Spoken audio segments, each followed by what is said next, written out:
Hi guys, I'm so sorry. Can you for not starting at 4 on the dot, but unfortunately on my way to start streaming, um my son, oh, I hear an echo. Hold on. My son decided to throw up on me, so that's great. So that happened. How's everyone doing today? I know that everyone's excited. I know a lot of things happened in the last 24 hours, but we are here today on my live to speak to Aaron of Bat in the Sun, who is also, as you know, the director producer of Legend of the White Dragon, which is Jason David Frank's last film. And we are here to ask. A lot of things happened in 24 hours regarding the interview, and there's just so many things that have transpired. And first, I know about um the video. Let me see if I can bring it up to my screen, from Deoxy 360, where he speaks about certain lies that Aaron, he feels Aaron has said, or certain things that he does not agree with, that Aaron said during in the interview. And as like always, like it always happens, we have people, that a lot of naysayers, a lot of people, not that the Oxy is that, but a lot of people in the comments just being very I think everyone's just tired of waiting, and I think we're all grieving in different ways. So I think that there are certain things that weren't said or unclear. So hopefully today, when Aaron comes in, he is going to clear up a lot of the things that Deoxy has said. And I feel like there's just so many moving pieces to this, to what we talked about, right, in the interview, because Aaron and I talked about everything, and I mean everything. A lot of things, whether it was Legend of the White Dragon, or if it was Lord Draken, Shattered Grid, Boom, Hasbro, Amy Jo Johnson. We just covered a lot, and I think we always wanted to do a video interview and then a live stream. So let me first acknowledge Laura. Thank you, Laura. She says, "Hugs, Francis. Much love. I hope you're doing well." Thank you. I hope you're doing well, you're well as well, and I hope that everything is going good with you. I know that you haven't been feeling well. And of course, Dust. Thank you so much, everyone. Like the stream. Dust has been a member for 7 months. Thank you so much, Dust. And of course, I have to bring up. Oh, he's not on there. Wait. Yeah, he's probably like, wait, give me a minute. But how's everyone? How did everyone like the interview? I know that it's been a lot of back and forth. Who put ones in the chat if you saw Deoxy 360's video answering a lot of the questions to um the interview with Aaron? I'm sorry, guys. This is, of course, guys, I just know that I tried to prep. I really did try to prep, but unfortunately, uh XCL had different plans for me. A lot of different plans for me. Um Cheyenne, thank you so much. Thanks for doing this. Hopefully this provides answers people are looking for. Last interview was great. Thank you, Cheyenne. So, let me bring up my always co-host, Shitster, Hate Monger.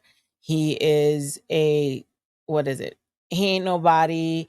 Uh, he ain't black. What else? There's just so many. He has so many titles. Let's bring him up. Yeah.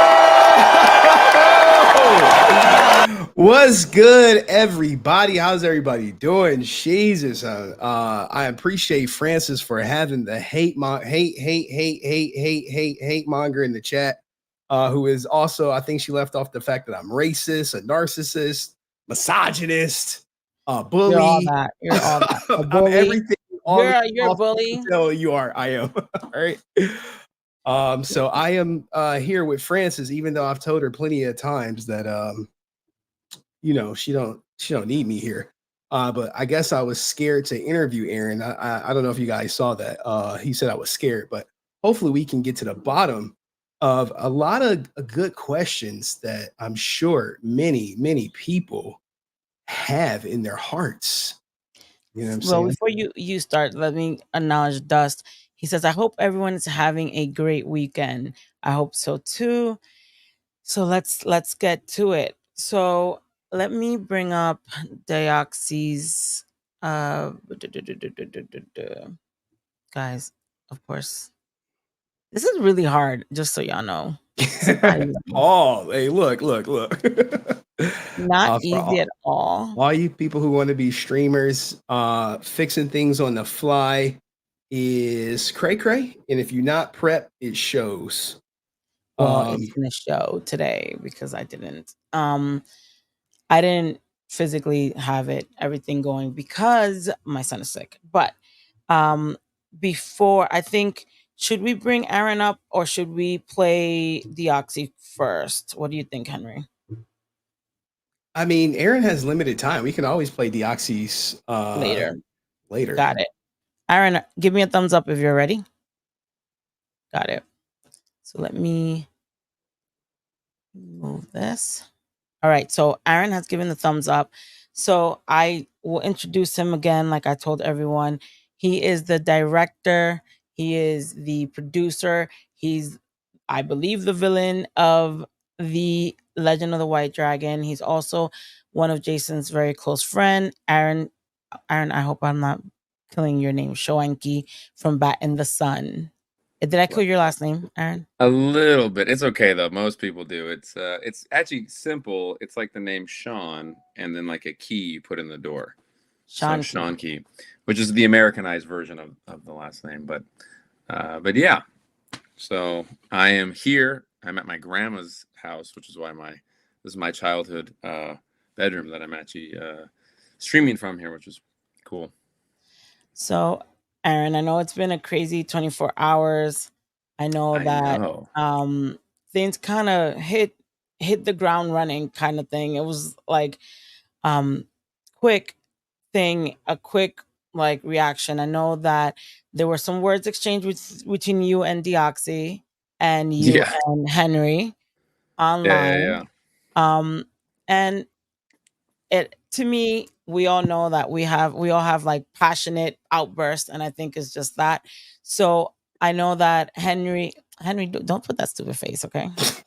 um so there's just a few things that I know you and I want to address, but let's start with Real quick, is Henry in the room? Can I talk to him? yeah, Yeah, I'm he's right here. I'm Oh, I'm okay, I'm cool, here. cool, cool.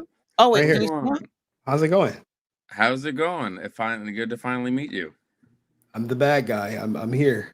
I Wait. know, the villain, the arch nemesis between us. I don't know who I'm the arch nemesis of. I'm just I got some questions. No, you're a seeker of the truth. That's good. That's good. Ah, you know about my title. Yes, Seeker Oh, of is the that your Truth. title? That That was your is title. that is Okay. one of my titles.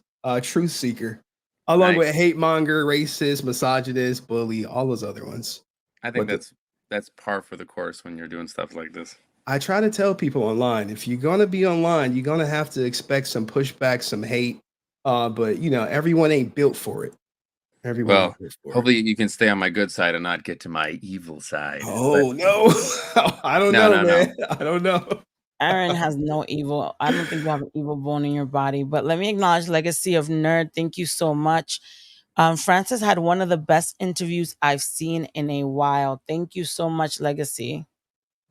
Very I think cool. you know what I think about the interview, and I think maybe everyone's so quick to like butcher things. I think that Aaron and I were able to communicate in a level, of like we know I feel for him, he feels for me, and it was just like easy flowing. It wasn't like pulling teeth. Sometimes you do things and you're like, oh my god, it just, you don't have chemistry. I think it was just something that we did to do it, and just it wasn't anything malicious. It was just, let's talk about what went through, what was going on, the stages of the movie, because at the end of the day, I know that Aaron and myself, all we want is for Jason's last film to be an amazing, and that people love it, because that's what he wanted. Especially Hmm. at the end of his life, he focused everything on Legend of the White Dragon and becoming Eric Reed.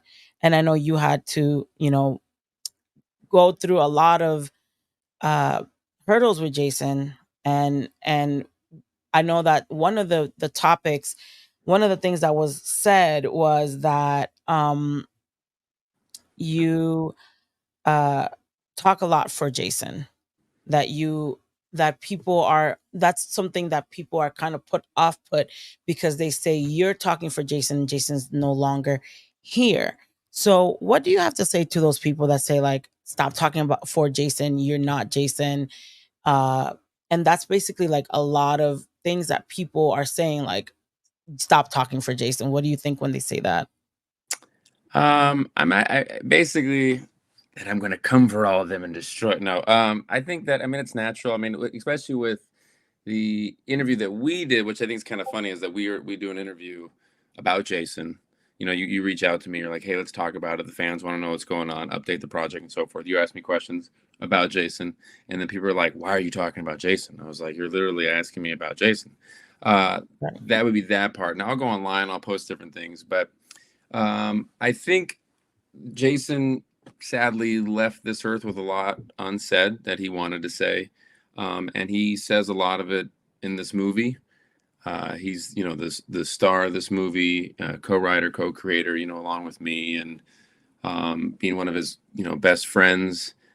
People like to throw out things that aren't true, and I'm very protective, just like you are, which is I think why we get along so well, of Jason's legacy. And I like, that's not true. That's not true. And Jason, I think if people watch his poetry, and it's always really frustrating when people talk about, like, he didn't, he was killed, he was this, and I was like, if like, I'm a diehard Jason fan, he would never do that. And I was like, if you're a diehard Jason fan, well, then you should have watched all his poetry, and you know that Jason had a strong message. He struggled and he didn't struggle with getting the truth out, because he had those who knew him, all the things that he talks about um, in his poetry, all the flaws and problems he had. Some of those characteristics generally don't have it so the person can admit they have those problems, like being a narcissist or whatever like that. And these are all things that a lot of people deal with, maybe not in the extremes that he did, but he really wanted the truth to be known. And I think when White Dragon comes out, people will see how much truth Jason put into this movie. I know, like, like you, Francis, and Tammy and Jen and so forth, they'll really be like, "Whoa, there's Jason was really naked in the movie, emotionally." So I just feel I try to get what he wanted out. I know that he had planned to talk about all this stuff when White Dragon was close to its release, especially since he was already done with Power Rangers. But the main thing is just kind of defending them and correcting people on what actually really happened, so people understand what happened. But And but that's all. That's all. I know you're gonna drop it today, but that all just comes from, like, because I know Henry's like, receipts, receipts. Where are the receipts? And I was like, I have a ton of Jason's audio saying all this. That I was like, and I told you from the beginning, like a while ago, when people kind of came at me with this stuff, I was like, I'm just gonna drop this 3 or 4 minutes of audio, which there's a ton more. But after people started like running their mouth, like at one point, a fan sent me. They were like, I think it was Kyle Higgins that was like, I'm only gonna listen if the words come from Jason's mouth. And I was like, cool. I have 7 hours of Jason talking to me. I spent 30 minutes. I found 3 minutes worth of stuff. I could spend more. I don't have the time to do that. And I was like, I'll just drop this online. And I was like, oh, this is a lot. But I was like, ah. And then people started coming at me. And I was like, you know what? Play, like, listen to Jason's audio. And I was like, and I'm done with it. Listen to Jason. Don't listen to me. Listen to I him. agree. I'm all for and it. and You know. in that aspect, I think that Aaron has been ready, right? And been ready, and to drop audio and all that, and but I told them we can't just drop an audio. Like you need a context. We need to build, what's going on. I just think we weren't at a point to like just drop it and that's it. Um, because of course there's people that are like, that Henry can relate, and I'm sure Aaron you can relate. Oh, you guys are just clout chasing, or you're doing this for YouTube money. I don't know about y'all, but I don't. I make $10, let's say, for a video. Like that's all I do, right? So it's like it's to me it's ridiculous that people are saying you guys are milking. When I say you guys, I say us three because us three out here have been labeled as clout chasers and all that. Um, for what like there's no I find that to be ridiculous. There's no you're not making any money, as like we said in the interview. I'm not This is not my job, my full-time job. This is actually an outlet for me, and I believe for Henry has a full-time job. This is he loves it. He does it out of passion, and Jason being someone that was all for passion, sometimes when we're so passionate, we mess up and we say things and we do things that might be not understandable because we're just letting like emotions run. And we're also like, like I said in the interview, I've gone and cursed out people and been after people. And even Aaron has sometimes been like, hey, don't answer. Like, and it's crazy because he's reeled me in. He's like, maybe you shouldn't answer and go off on people on Jason's page before. And then and sometimes I have to like reel him and I'm like, hey, we got it. Don't let people stress you out and stuff like that. So it's just something I think natural. And I think it's not that you're speaking for Jason. I think it's for me, we've experienced so much with Jason and Jason complaining and Jason going through all this stuff that it's like we are protective of him. Yeah. So I know you want to say something, Henry. I see your little face. But let I'm me just look. I don't acknowledge interrupt people while answer they're oh 06. talking. The answer oh 06. My hope for the film is that it becomes a love letter to his friends, family, and fans that in his own way says, I'm okay and see you on the other side. That's actually very deep. What do you think about that, Aaron? The movie is definitely a love letter to his family and his fans. Um, and the movie has a lot of his dreams and hopes in it. I think some of it will go over some people's heads, and I think some of it will not. I hope that, and what Jason hoped is that it will enlighten people and make them aware of mental illness and the struggles and the misplay. Because really, even like right now with a lot of this kind of internet stuff, which is kind of why I this internet back and forth and stuff, which I actually enjoy. It's funny that Francis will message me and she's like, "Calm down, you're so angry." I was like, "I'm not angry at all." I'm like, it's kind of fun. This whole this like silly debate. I love debating. People get so mad at me on my fans when they're like, Master Chief would be Captain America. And I was like, I love how passionate you are about a silly subject. Because there are real stuff like wars and all this kind of stuff going on in the world. So, but with the film, like there are a couple different. I don't want to give too much away or anything, but there one of the narratives is misplaced hate and how that can burn inside of you and turn into something ugly. And then when you fully understand something, you realize that we're not all that different. That's one of the themes that plays in this. So I think I hope that people see that when they watch the movie. Got it. Got it. And I mean, I don't know if it's okay to say, you actually did show me a part, and even that little part that you sent me, it was all Jason. Yeah. Like to me, like Yeah. I can't say, right, but I think that this movie is really going to show a side of Jason that maybe some people, like you say, might go over some people's head. But if you did follow like the poetry and all that, you would say, yeah, um, that is Jason, and that's it did him justice. What do you think about these people? A lot of people, the main issue with everyone is you keep pushing back the movie. You keep pushing back the movie. Like when is it going to be released? Why are you online answering stuff instead of finishing the movie? And I think people don't understand and I said it prior, the struggle for you, let's say, to finish the movie because you are doing everything alone, at least the editing part, I believe, right? That's all you. And Yeah. you also lost a friend that you have to see on screen every day, that you have to deal with, and remembering, oh, when we filmed this happened and this happened.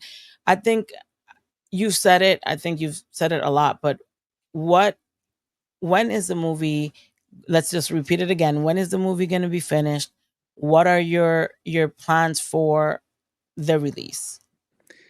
So okay, so it keeps getting pushed back just because of so many various of reasons, and I totally get why the fans are frustrated. I would be frustrated too, when they keep pushing certain things back. When the COVID happened and they pushed the Beatles uh, Get Back documentary back a year, I was like, no, I was frustrated, but I get it. So I understand all their frustration. It's been pushed back for so many reasons. Global pandemic, the strike, Jason's passing. Like I said, a lot of people, and I don't like to vent my own problems online, but there was during that whole time, I lost my stepfather, which had been married to my mom for 30 years, and that was like a long, lengthy process. And then my dad got sick with COVID, and he was in the hospital, and almost things weren't looking good, and that took some time. So that really and that's also, you think, well, those were just like that's like 2 months of time. I'm like, but it's also really emotionally taxing when you're doing this, and people also don't know that I also take care of my family. Like right now, I'm at my grandma's. She's like 96, so I take care of her a lot. So I'm down here like 3 days a week. But those all sound like excuses, and they're not. They're just giving you kind of context. But even down here, I have a whole editing suite set up down here, so I can work and do different things. But when Jason passed, we were able to make the movie so much bigger and greater. The movie was always planned to be a 3 movies, and this one was like the middle one. And then we've taken elements kind of like from the first one and the third one and kind of put it into this because we know now that we'll never get to make another movie with Jason. So the movie's expanded. Everyone came back. Mark Dacascos, David Ramsey, the whole cast and crew, they all came back because they're so devoted to Jason. But as far as right now, we are completely done shooting. Thank goodness. We shot more days on this than I think Chris Nolan shot on Oppenheimer. Which is crazy because I think Oppenheimer is like 3 hours long and our movie's like half that. But we're hoping to be picture locked, effects locked in the next month. I think I said that before, somewhere around there. And then it goes off to color correction and sound, which will take about, I think, 8 weeks, they quoted us. And then from there, we will have our premiere, which, Henry, you should come to that so I can meet you face to face. Oh, if I'm invited, sure. 100%. Well, I mean, I think that's what he's doing. That's what he just said you should come. I don't picture you to sneak in or anything. I was we were on the fence. I believe in your interview you said it may not be a movie premiere. No. It'll definitely have a movie premiere. It's definitely gonna be a premiere. It's definitely a premiere, yeah, like a big movie premiere. And then we've talked about. Here's the thing: is when you're dealing with a movie of this magnitude and this cost, right? I saw one person was like, "It's all about passion. You just have to release it. Who cares about the money?" And I was like, "Well, the investors do. They care about it." And I was like, and there's certain things that they come in and they want to invest. And the thing is, they don't have to invest, and they're not the bad guys in this situation. Will they make all their money back? I don't know, but they want to make sure they make obviously some of it back, obviously, but they also want to ensure Jason's legacy. So there's a fine line. People talk about films who have no idea how any of that works, and it's very complicated. But we would love to go theatrical because Jason wanted to go theatrical.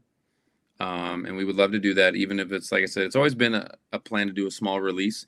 But if a streamer comes in, because we've had early conversations with a lot of streamers, and if they want to offer us a profitable sum, which me and Chris, who's the executive producer, we would be really ecstatic about that because not only would he make back his money, but also then some money would go to the, Frank estate, which we'd be really excited about because I would love to see Tammy and Jenna be taken care of a little bit, through Jason's legacy, because obviously, they get nothing from Hasbro or Saban or Boom or anything like that.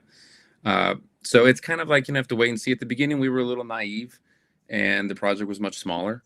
So that's why we said certain release dates and different things that have now kind of got us caught up and these different things. But the movie was funny. One person was like, "I know the movie's done. Release it right now." Like Aaron's just holding on to it to milk it, which I don't know how I would be milking it. I think there's no profit. Yeah, I think that what happens is that this, and you guys could correct me if I'm wrong. It started as a Kickstarter, which was way Hmm. smaller than what it was. Started as a Yes. Kickstarter, got bigger. Jason passed. Now there's more pressure because now it's like it's his last film. People are Yes. investing, people want it to mean something. Now you're also adding in there's documentaries happening, there's this happening, there's people Right. reaching out, and you have a lot of pressure. And unfortunately, the delays saying, hey, it's gonna come out this year and this year and this year, make it make you a target, makes it a Yeah. target to like be made fun of, or people thinking that it's not gonna happen. So before I we answer that, one of you, let me acknowledge Laura. Hugs and love to you, Aaron. Oh, You're doing a good job. that's So very kind. Thank you, Laura. So to be fair, you do have a fiduciary responsibility to the investors to get as much money as you possibly can for the movie. Is that Yes, correct? but it's correct. Correct, Okay. but also like most investors in Hollywood are greedy jerks, and they will gut the movie or make decisions that are purely financial. And our executive producer, who has invested millions into the movie, Is that okay, Chris Chris J. J? Okay. Yeah, he's invested millions into it, plural. And he is happy with just breaking even. I mean, he is okay with even having a little bit of a loss. He preferred obviously make a profit. We all would, so Jen and Tammy could make some. But his main goal, unlike a lot of Hollywood producers, they just want to greed, greed, greed, money, money, money. Who cares? Who cares? He wants to, and just like, which was so nice. Francis, at the end of the interview we did, you said, thank you for loving Jason, because you saw how many people used him and didn't really love him. Okay. Um, I tell Chris that all the time, because Chris, grew up being a big Power Ranger fan, and he saw Saban and Boom and Hasbro take advantage of him and never appreciate him. And he's like, I'm going to believe in Jason all the way, and I want to make his vision come true. So he's all in. He's all in. If we can make some money back, great. That's wonderful. We have to at least try for that, but we're not going to sacrifice quality of the movie, and we're not going to rush quality of the movie based upon some sort of financial, profit or anything like that. So it's a fine balance, and you can vilify a lot of people in that process. But if you really know what is actually going on, it's like to say, that we're sitting on it or not working on it is, me and Chris have these conversations about some of the fans getting mad at us, and we're like, all we do, like Chris's blood pressure's through the roof.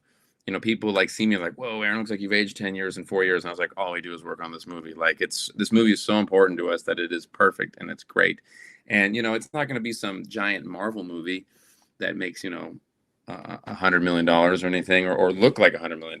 But, we're hoping it to look a little above CW, even though, some of their budgets are higher than ours. Some of them are not.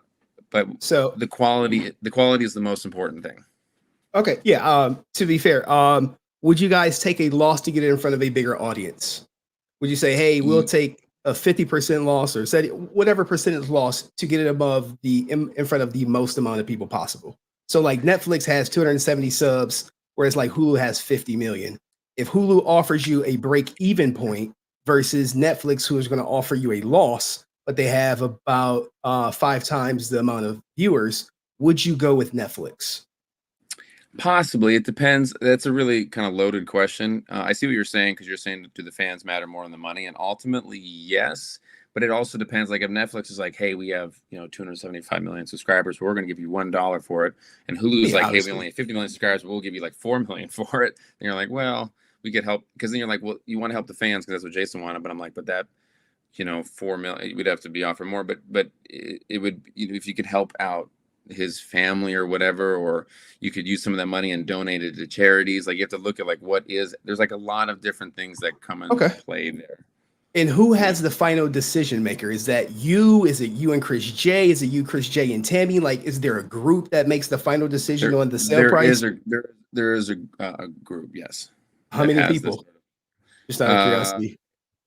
it's it so it would be essentially Bat and the Sun and Chris, and then the Frank estate has a say to do in it as well.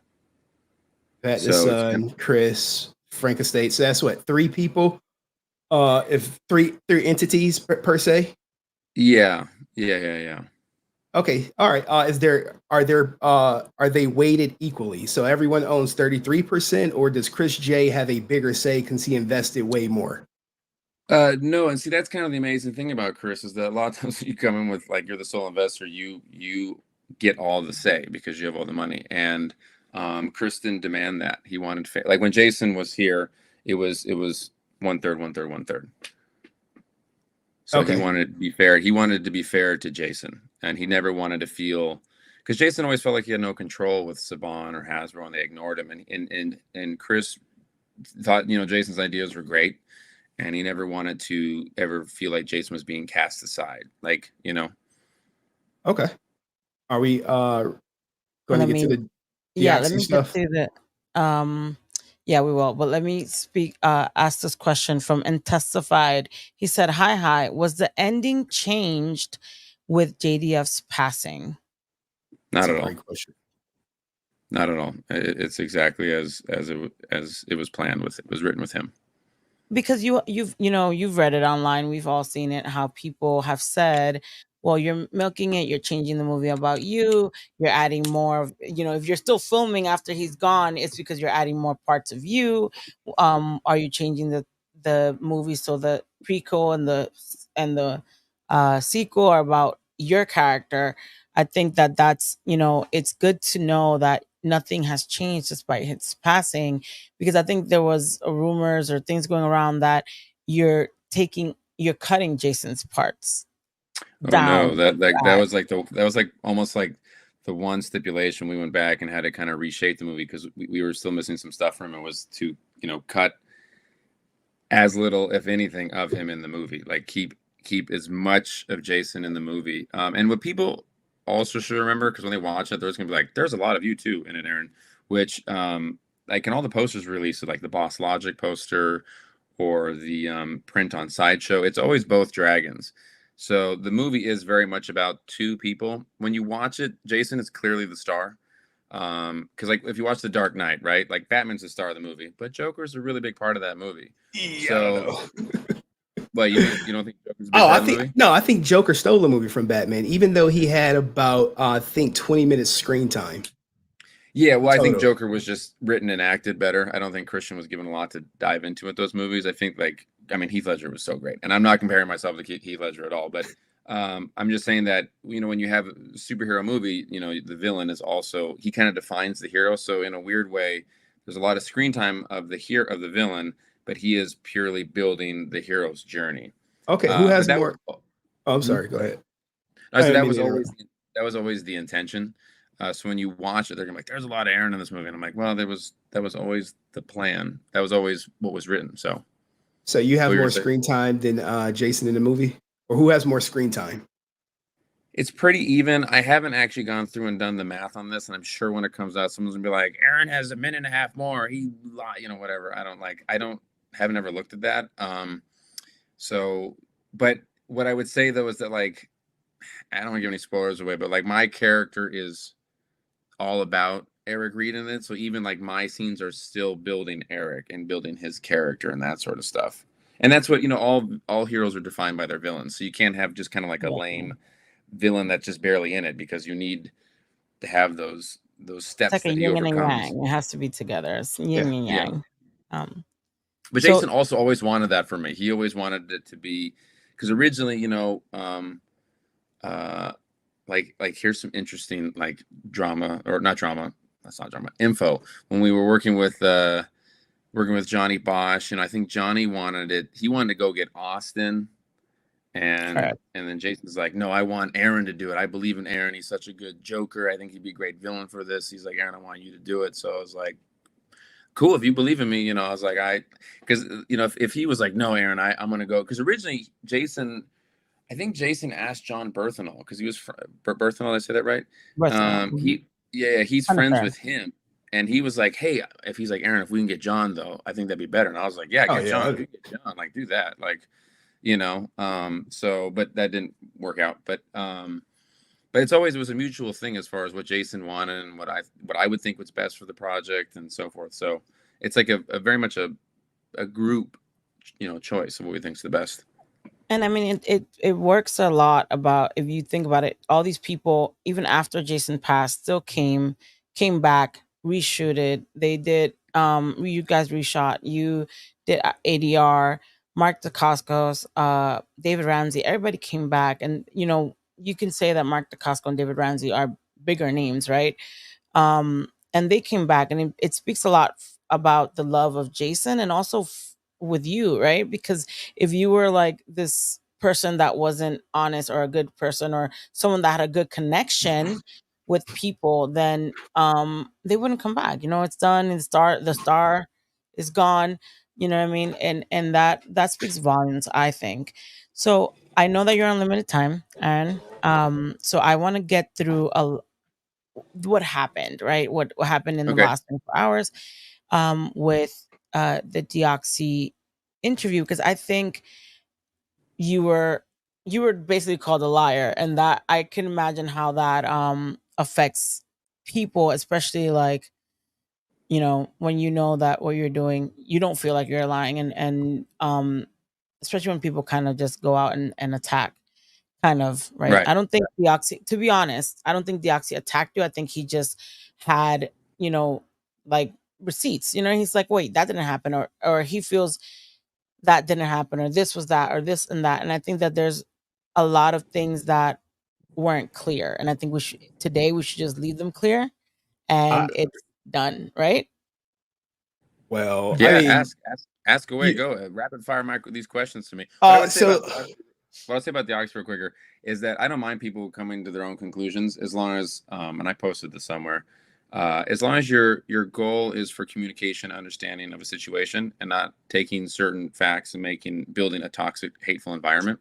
Which is why I reached out to him. I was like, hey, if you have any questions you want to ask me, and I'm a big fan of just talk to me. I'll explain everything, and everything's cool. And then when you like ignore and then repost and retweet other things, I was like, well, it seems like your goal is not for understanding and information. It's to build a, like a negative rapport. And I was like, oh, I don't like that. Like, why would you do that?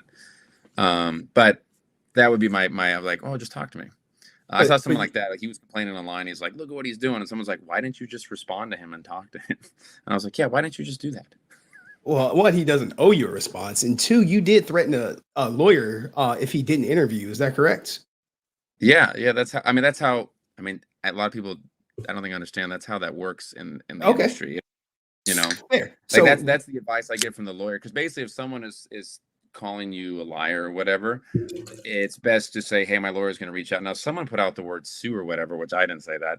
But what happens, a lawyer will reach out and be like, hey, it's basically like a mediator to make sure that things don't escalate. Although people, I think, young fans don't know that's kind of how it works in the industry. okay, so do you feel like Deoxy lied about you? I mean, his headline is "Bat in the Sun lied?" ? And then if you read all the comments, everyone just is agreeing with him that I'm like garbage. So, is that a yes or a no? Like, do you think Deoxy lied about you? I think he used information to betray things that were incorrect. Is that yes or no? I'm like, all right, let's go to another question. What did he say Okay. was false? Because you posted specifically that, and I could read the post or I could share the post. You said there are a lot of talkers and haters online. This guy posted a video full of false info and edited Yeah. my interview, so a lot of details were missing. So, Yeah. what was false in his video, and what details from your interview were missing? It's kind of like a two-part question. So okay, so that's I'd have to go back and watch it again. I watched it, and I'm very busy, and this stuff, I know it's like a big deal to you guys. I know it seems like a really, really big deal. You guys like think about it all the time. I don't. So he said like a lot of stuff he said about Boom and Hasbro and Amy and stuff that I posted, like that stuff was just all like a lot of information was missing, and like he took out a lot of the story. So I have to read the comments again. I try to respond to them because I live in the moment because I'm busy doing stuff. That's why I respond really quick, because I'm like, I'm So, present and I so do it. you But if didn't you want watch the video. to, So no, I did you did. watch his video? Yeah, I Okay, did. so you watched his video, but you don't know off the top of your head what was false or what was missing from your original that he manipulated. If you ask me the questions, like I said, it had to do with stuff about Amy. It had to Okay, do stuff okay, about like Jason, not like, oh, he was credited, but I'm like, but he wasn't really sure. credited. Okay, And so like that kind of Yes, stuff. let's But start if you with want to that. ask all me right. questions, like, You can go through the whole Yeah, video and ask me. you stated that Yeah, JDF was not credited for Soul of the Dragon. In your correct. interview, that was a correct statement. However, Correct. Deoxy unearthed proof that Jason was credited. So would that make your original statement a lie? No. So what I was saying in the original is that Jason was not created as being a co-creator of the project, and for those people Whoa. in the industry, what? You didn't no. If you're saying that, if now you're trying to switch your original interview to hey, he wasn't credited as a co-creator, that's different from saying he was not credited at all. Because now you're misleading fans to think that hey, they just stole this idea from Jason, and then without Deoxy putting out this video, I don't think we'll have this interview where you're saying, oh, he wasn't credited as a co-creator. So I probably left that out, and that was my mistake. And I should have said that he co-created. But when I was talking about it, because the whole topic was about how, don't roll your eyes, Henry. I'm just saying, Yeah. you said he's a liar, and I'm like, well, he didn't lie in his video. His video's but true. here's how you're misportraying the truth. When me and Francis had the conversation, we were talking about how Boom stole ideas that we created, Correct. and I go, Jason wasn't credited.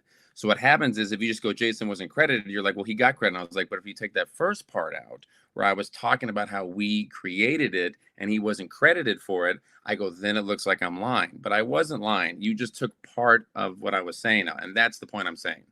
So when we talked on there, I said that we created a bunch of this stuff and Jason wasn't credited for it.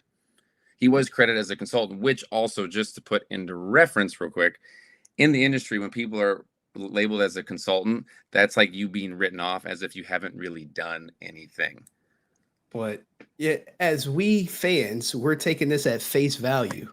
If you say he wasn't credited and you don't Um, come back to say, hey, he wasn't credited as a co-creator, then right. And, we're weaponized against Boom Comics to think, hey, they just stole this shit from a lot of people's favorite hero, a lot of people's so here, favorite ranger. right. But okay. So here, Francis brought up an email, I think, right? Yeah. So this, you know what happened was we were talking, right? We were talking, flowing. I personally knew what Aaron was talking about because I knew that Jason had more of an effect, more of just a consultant in Soul of the Dragon. But we didn't go in depth. We were just talking. We are trying to get through all the points.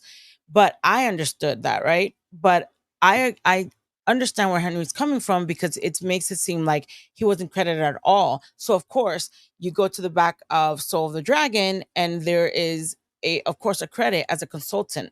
And the good thing that Aaron speaks about, hey, like the day before it came out, I got an email and they basically said that they weren't going to credit Aaron and Jason, and that they were going to give Jason, and this is the email, they only um gave Jason uh let's say a BS, to me, right? A BS uh credit because they they didn't want to get on Jason's bad side. At the end of the day, if Jason would have been like, hey, I worked on Soul of the Dragon and I didn't get not one credit, people would have probably lost their minds. And let me just go through the email. It says, hi Aaron, thanks for checking in. A quick update on the OGN. The book, which has been titled Power Rangers Soul of the Dragon, has significantly changed shape over the last several months and become something wholly unique, a story about Tommy Oliver, that Which is explores what it was all of the. Did I skip something? A story I about said Tommy no. I said Oliver. that's what the story was all about. They changed it Yeah, to what our pitch was to what our pitch was. a story about Tommy Oliver that explores all of the different Ranger personas he's assumed over the years. Considering how far this project has evolved and how new and unique it has become, Boom has an obligation to reflect those changes in the crediting of the series. This means that we will be focusing on the primary creative staff only. That said, in all transparency, we'll likely reach out to Jason David Frank to discuss likeness, which could result in some kind of specific credit to be determined. Suffice it to say, I'm not going to read the whole thing, but suffice it to say, I want to thank you for your passion. Please know that the door remains open for future Power Rangers discussions as well as other kinds of creative. To me, this means that you had obviously they spoke to you guys, which is I mean, you and I know, and I know Jason has spoken. There's countless interviews where Jason speaks about, going and giving these ideas, and then never getting credit, or then never getting anything out of it. So here they're saying they're only giving Jason credit because of his likeness, not because of the input that he put in the Soul of the Dragon. This would So have that's been Right. what I'm. great And if to it go was in the further, interview. right, But here's an actual text from Jason that you can see right here if you want to screenshot or whatever, and I'll read it to you. let me But see if I can basically, zoom in. Hold on. I'll say, Hold on. still pissed they took our names off it. It was us who went to Boom to get it started. And Jason replies, they put my name on the front cover like some BS consulting to sell books. He You goes, can they did put the it up same thing with Amy. because There we're you not. go. This is a text from Jason, and then he's saying I don't trust Brian for all this sort of stuff. So you can see that Jason was not happy with that, and it was just some BS garbage. So that's my thing is, and really my intention is Jason was hurt by that because he's like, I had this idea, I want this. He goes, why can't it say story by us? And I was like, and with a lot of stuff, it'd be cool if my name's on there, but at the same time, I could see it. It affected Jason in a different way than it affected me, and I was like, I want him to have that recognition. He put this all together, and that's why it's very frustrating. I was like, why isn't he giving credit? Okay. And by credit, I mean a co-creating credit. But that wasn't in the video. So when you got a YouTuber who's making a video off of what's publicly available at the moment, and you say he wasn't credited, and then he's like, oh, he's credited, and you calling him a liar, you said he's lying on you. And I'm like, which is why I reached out to him and said, hey, let's have a conversation so I can express all the details. So he didn't lie on you, to be fair. To clear Deoxy's name, he did not lie on you. On that one, he's manipulating the truth. But he didn't what know was the truth? What truth what was out there at the time for him to know that, oh, Jason was not credited as a co-creator? What truth is he manipulating? If you listen to me and Francis' interview, we were talking about him creating it. So, but I'm not also here to talk about Deoxy and his silly little video. But oh, come on, man. That wasn't a silly video. It was a great video. It was a great video.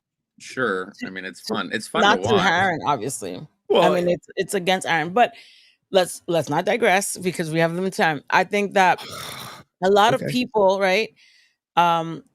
What Henry's trying to say is we didn't go in depth into even though we were mentioning about creating, we didn't go in depth, right, with that, and because we didn't expect. I mean, I personally didn't expect that people were gonna like chop it up and dissect it, but in reality, it's good that someone comes off and actually scrutinizes things, because then we'll learn to make things better, right? And no, then, and I love it. Not to push forward. But this is actually from something that you and Jason created, Rise of the Emerald Dragon. For the record, one more question. If Deoxy doesn't give you an interview, are you going to send lawyers at him? I wish he would respond. I think it's kind of cowardice to not. But I'm glad that he posted the video. Like, you have to understand that I think this whole thing is very fun. Huh? I said that does not answer the question. Are you going to send lawyers at Deoxy if he never interviews you? If he says, you know what, Aaron, no. He doesn't need Deoxy to interview him. He's answering right now. That's what I said. No. But if he would to further use information to paint a bad picture that's untrue, which is defamation of character, I could reach out. That's why I'm like, what is your essentially? When I reached out to him, I was like, what is your goal here? Is your goal to just, you want to answer stuff, or do you want to actually put down the brand and put me down? I go, what are you after? That's why I reached out to him, but I didn't threaten him with anything. I was like, if you don't answer and you keep doing this, I'm going to have to like have my lawyers reach out and see him. I didn't. You said silence. I didn't say silence. But that's typically how it works. You've been in this game long enough. If you go on a lie and you made accusations about me, Henry, and said things that were totally untrue, factually, I could have my lawyers go out and sue you. Absolutely. But he went off what was publicly available. And publicly available, you said JDF wasn't credited. That's a truthful statement. Now today you're saying, well, he wasn't given a co-creator credit. Correct. And I should have been clearer on that. But also, if you listen to the whole interview, that's what we're talking about. I would love to talk more about Deoxy, about you saying that Boom Comics took your iteration of the Green Dragon in a dodgy way. Can you like explain that? Because he showed that you guys were ecstatic about being in the comics from your We post. very excited. We are very excited. So how did And they then go ahead? How did they dodgily take your iteration of the Green Dragon, which is actually uh right here? right. So I can actually show you emails from Boom that I basically when it appeared in comics, me and Jason were all excited. We're like, oh, it's so cool. It's in there. What an accomplishment. And then I reached out to Boom and I said, hey, love it. This is so cool. Can you send me all these covers? How are you guys going to credit us? And then Boom was like, I don't know what you're talking about. And I was like, what do you mean you don't know what we're talking about? I go, you used our costume. And they're like, I don't know what you're talking about. What are you referencing? And I was like, what do you mean? I was like, I'm confused. So I'm friends with Dan Mora, who drew all that and was Mm-hmm. hired to design it. And I went to Dan. I go, hey Dan, how did this come about? And he's like, oh, Boom reached out to me and says, please adapt the Bat in the Sun comic book design or beatdown design in the comic books. I go, Boom and Hasbro told you that? And he's like, yep, Boom told me that, which I have screenshots of all this. So I was like, Boom, what, like, I have your artist saying that you used ours as that was the point of it. So I was like, what are you doing? I'm like, me and Jason don't want any money. I don't want any money. I don't care about money. I go, just credit. And once again, I can see Jason is mental health is falling apart. And I was like, this would be a good win for him. It's cool for me too. But I was like, but just say it was credited. Just credit it. And then, have him sell the books. That's all he wants. He just wants to be credited in what he's doing. And that's why I'm saying it's very dodgy. Okay, so they wasn't credited, but if they bought if you licensed it to Hasbro, right? Mm. You licensed to Hasbro probably in perpetuity, so they could use it for forever, right? To the game. So we license it to I believe it's actually Lionsgate who owns that game. Okay. So So but that's actually I think how it gets. I think it's so long ago now I forget, but that's how it works out. so if they took your idea and didn't credit you, you could technically sue them, correct? Or is it because they got the license from Hasbro, who did pay you for the idea, that they don't have to talk to you to use I the don't image? know. I'm not a big fan of suing people. I've never done it. I don't want to do that because they say that when Confucius say if you seek revenge off someone, prepare two graves, one for the person you're seeking I revenge off on agree. yourself. So I'm not a big fan of actually like doing that. I showed my lawyers all the stuff about the Green Ranger costume, Soul the Draken, and the lawyer was like, "Yeah, you can sue them." He goes, "You're not going to get any money out of it because comics make so little money." And he's like, "It's going to end up costing you so much money." And I was like, "I don't really want to do that, and it's just a lot of time. I'd rather just create positive things than do that." My biggest thing is and recently what's kind of funny is that Boom even reached out to me recently to they were doing a Kickstarter and they wanted to put a lot of Jason stuff in there, and I said just credit Jason. I go, just credit Jason. And they were like, no, we can't do that. And I was like, why? We don't want any money, like no money. Just give him the credit. You can even leave me out of it. I don't care. Like, I just want my friend to be acknowledged for his love and passion for these projects that he is clearly affected, And so that's what I'm saying. It's very dodgy. Okay. All right. Does And that make sense? actually, Did that make sense? Are you happy with that answer? I mean, I would love to know this to the extent of how much Hasbro owns of the image, because the way it was explained to me that Boom has access to everything that Hasbro owns. So if you license them I don't know that I'm trying not to get too much up in contracts, but if you license that iteration of the Green Dragon to Hasbro in perpetuity or for a specific amount of years, and Boom is working with Hasbro and they can use any Power Ranger design as they see fit, then technically they would not have to credit you or credit Jason because they got the And license that's from true. Hasbro. And that's true. And there's nothing. I don't think there's anything untrue about that. What I would say is, and this is just among respect among people, is when I reached out to the people at Boom and I said, hey, you're using our design. It looks super cool. Can you send us some comics? Can you give us credit? And for them to be like, I don't know what you're talking about. And I was like, you can say, hey, we're not going to credit you because we legally don't have to, but everyone's loving the design. It's so cool. Like, great job. And be like, all right, just the total blow off. And then speak to Dan. And Dan's like, no, he totally told me to do that. And I was like, well, like, why? It just adds to all the shadiness and dodginess that and Boom let's Hasbro's always done. also add.